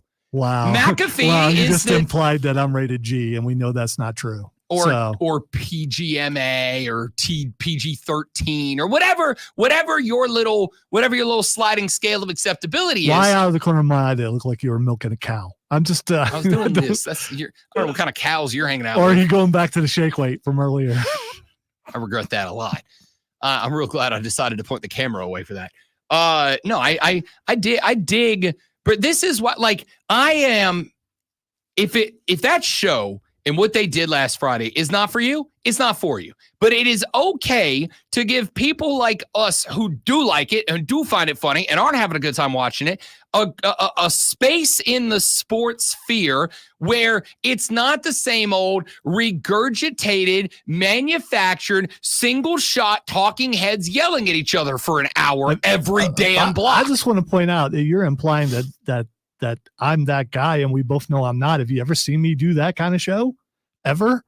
I'm just a bro guy without the drinking. So, I mean, it's just where everybody else needs that stuff to unwind, then I get to act normal. And you still haven't seen me act like I normally Normal do. is a setting on household appliances. No, it's not. I promise you. My normal is your craziest is my normal. I promise you, ain't a person in this building that gets to say they're normal. No one in this building is normal. Maybe someone downstairs? No.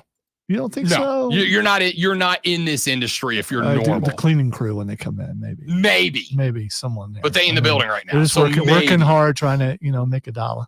All right, let's get a couple more stories in here before we get up out of here for the day.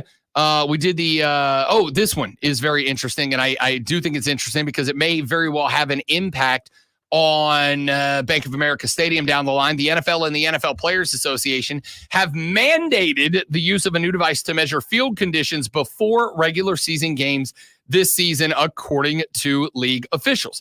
The development and introduction of what is being called the Strike device is part of a larger effort to create a universal guideline for the league's 30 playing surfaces, all while addressing a contentious issue between owners and players in recent years, that written by ESPN and Kevin Seifert, a staff writer for them.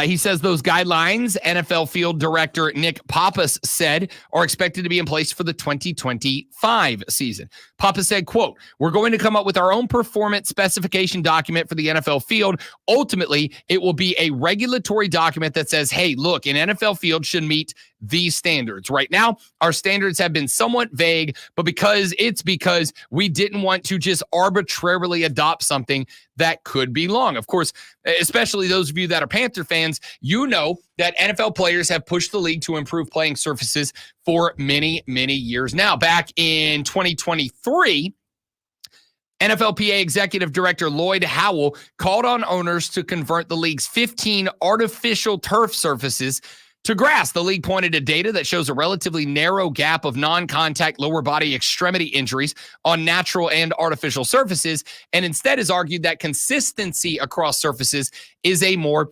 realistic goal. The NFL will roll out the strike system, but in addition to that, the league will continue to use their Clegg device, which measures field hardness before games. NFL rules require Clegg readings between 50 grams and 100 grams for a surface to be approved for play. You'll think about it. You'll get it later. Continue. No need to go back. Continue. Oh, no, I can't not now. I don't feel like you know how my bro brain works. Hardness.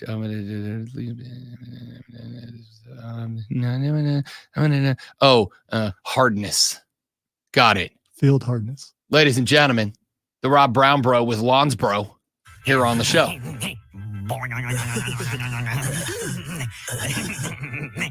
The strike device, built through the league's biomechanical partners, will provide different data that Papa said will provide a better assessment of field conditions and deliver a metric based on 2 energy measurements. The first is restitution, how much energy is absorbed by the ground versus being sent back to a player when he steps on it. And the second is deformation, the extent to which the surface dimples when it comes into contact with the foot. But only the Clegg rating will be used for compliance during the 24 season. The strike metrics will be incorporated into next season's guidelines and likely will replace the Clegg in the near future. Papa said, quote, we believe that strike is more indicative of that initial puncturing of the surface of how a cleat penetrates the surface and displaces infill or displaces sand or root material. This is what we believe will give us a more true value to what the player is feeling and a better way to measure our fields moving forward, end quote. Nerds run the world, bro. You don't have to like it. I heard Cleggs and dimples and puncturing, and really what it comes down to, grass is better. Just put grass fields in. That's it. Put grass fields in till you're one that's got to pay to grow grass inside. You're a billionaire, man. Oh, I want to hear you whining. Listen, if there's one person in the building who agrees with that take, you know you're talking to him. But I also know it turns out, and this is true, billionaires don't become billionaires by being willing to pay for things. You know what they do? want as much of their stuff paid for by somebody else as but they can get. also should want to protect their investment, which brings in money, and protecting your investment, which is the players, keeping the player healthy. And how you keep the player healthy? Get rid of the artificial turf and put grass in your stadium. If every NFL player disappeared tomorrow, they'd all be replaced the day after that. So they don't care. The product, wow. The product. So every owner is a bad guy and doesn't consider people. They're just product. All of them? No. The overwhelming majority of them? Absolutely. Absolutely. I don't know. Absolutely. Although Woody Johnson looks like he's a guy that would probably think that. Woody Johnson, Jared Jones. I'll tell you right now. You spend time with Jerry. You know that's not true. Are you kidding me? He tried to get you to buy season tickets. For like a 3-minute elevator ride. That's all he did. He didn't give a damn about me. I'm relatively sure had I turned my back long enough, JJ would have pickpocketed me. That's how hard he was trying to get into the wallet. All right. I'd have woke up the next day, finding out my credit card was missing, and I was charged for 19 Cowboys season tickets. Rob got rolled by Jerry Jones. Yeah. That's all he cared about, man. That's all he cared about. It was wild. I'm in an elevator for like 5 minutes. No, not 5 minutes. It was like legitimately 2.5 minutes. It was a very tall building. Like 2.5 minutes with JJ. I told Jerry Jones no. And he was like, all right, but hear me out on this. Like, I know you said no, but maybe just buy a couple of hoodies for your friends. JJ, all my family Saints fans. Well, they wouldn't be if you bought them a hoodie now, would they, son? That's a great point. By the way, the words of the day for this show are Clegg and shake weight, just in case you didn't catch it. Oh, man. I got to look it up because I still don't. I don't know if you explained it because I got lost somewhere in there. What a Clegg actually is. So the Clegg system, it is actually a hardware and software combination that they take out onto the field, and effectively what they do is they measure the, for lack of a better word, bounciness of the field, the give of the field.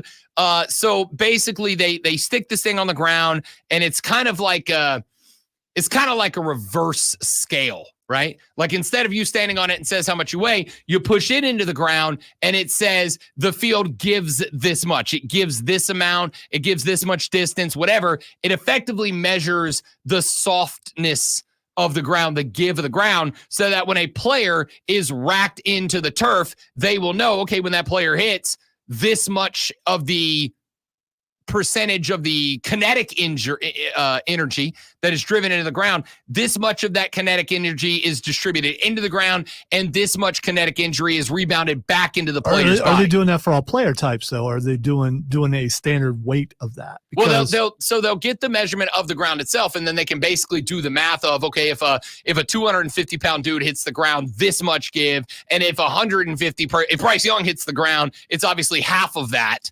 And they go about it that way. Wow, but he broke a blade of grass. At least Alonzo didn't say he's shorter than one. Oh, no, he's taller than that. All right. Time for me to tell Rob what is Xing, and he will tell us why. First thing is Xing is R.I.P. Sid. Sid Vicious passing away yesterday. I actually did not ever see why. But Sid, cancer. Okay. Bleep cancer, if I may just say so. Sid Vicious, somebody described him yesterday on Twitter as if you had to cast a wrestler to be a bad guy wrestler in a movie, Sid Vicious is the guy that you would have gone with. And I would agree. The only other thing I can add, aside from the fact that Sid Vicious or Sid Justice, if you prefer, was an absolutely enormous part of my wrestling history when I was knee-high to a grasshopper, is I will never, ever, ever, ever, ever, ever be able to get out of my head watching live when Sid Vicious's leg toothpicked underneath him, and I watched a man's foot face the wrong way, other way. It was not. Oh, it was. I mean, I'm getting whatever those are right now. You're talking about that. That was rough. So yes, it was. All right. The next thing is Aixen. Next thing's Aixen. Daggum turrets is Oasis. Oasis is Xing because Noel and Liam Gallagher are getting together for a reunion tour. Now, I want you to know, Lonzo, I would not buy a ticket to see that show, because I don't think that show's happening. I'd buy a ticket to watch their first rehearsal. I'd buy a ticket to watch them practice together, because famously, Noel and Liam Gallagher, the brothers of Oasis, hate each other like fist fight, hate each other a lot, but they're going to try to put that behind them. So because Oasis will sell out Wembley Stadium if they play together. They want money. They will sell out. The question mark here is, can they coexist long enough to get that paycheck? I'm not going to bet on that. I would not buy a ticket for Oasis because I don't think that show happens.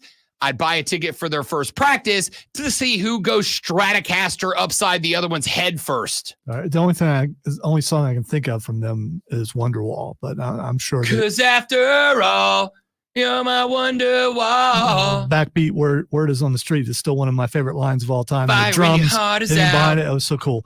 All right. The next thing is Xing is Sonic 3. But you never even had a doubt.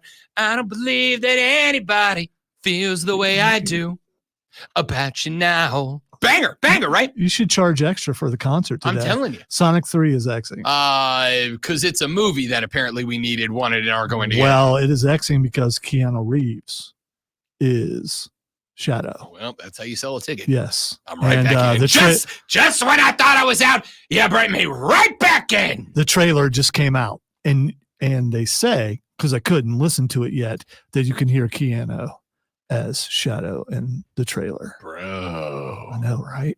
And finally, Star Wars Outlaws is trending. All right, two things. Number one, Keanu Excellent. Reeves and Brendan Fraser, both American icons, both deserve to be celebrated. We should have a statue of both of those men in every city in America. Number two, it is because, I think this is why I saw it yesterday, a bunch of influencers got an advanced copy of this new game, which is like GTA, but in space.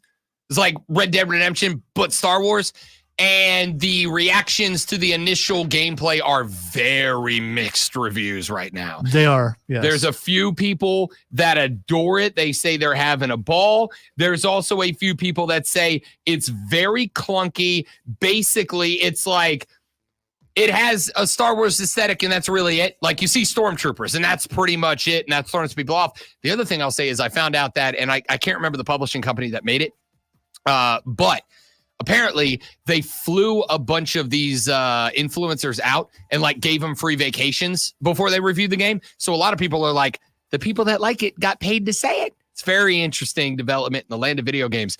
That's it for the show. Back tomorrow. When we get back here tomorrow, full speed ahead into week one. We'll give you a full review with breakdown of the week one schedule. Have a great day. Don't drink your job. I'll punch you in the face. See you back here tomorrow on the Rob Brown Show and the Fan Upstate. Later. I really don't give a. That's funny, James. That's really funny. Robotnik. That is really funny.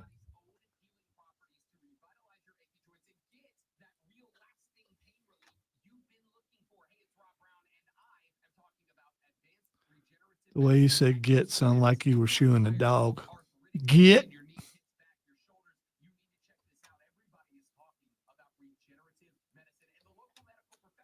All right, dudes and dudettes, I have many things to do, including to go, fingers crossed, drop off my car to get that finally fixed and done with. But I hope you all have a phenomenal rest of your day. Watch out for Clegs. Take care of each other so that we don't have to explain the concept of complicated villains to Lonzo, and he's allowed to just keep hating everybody. Have a good day. Goodbye.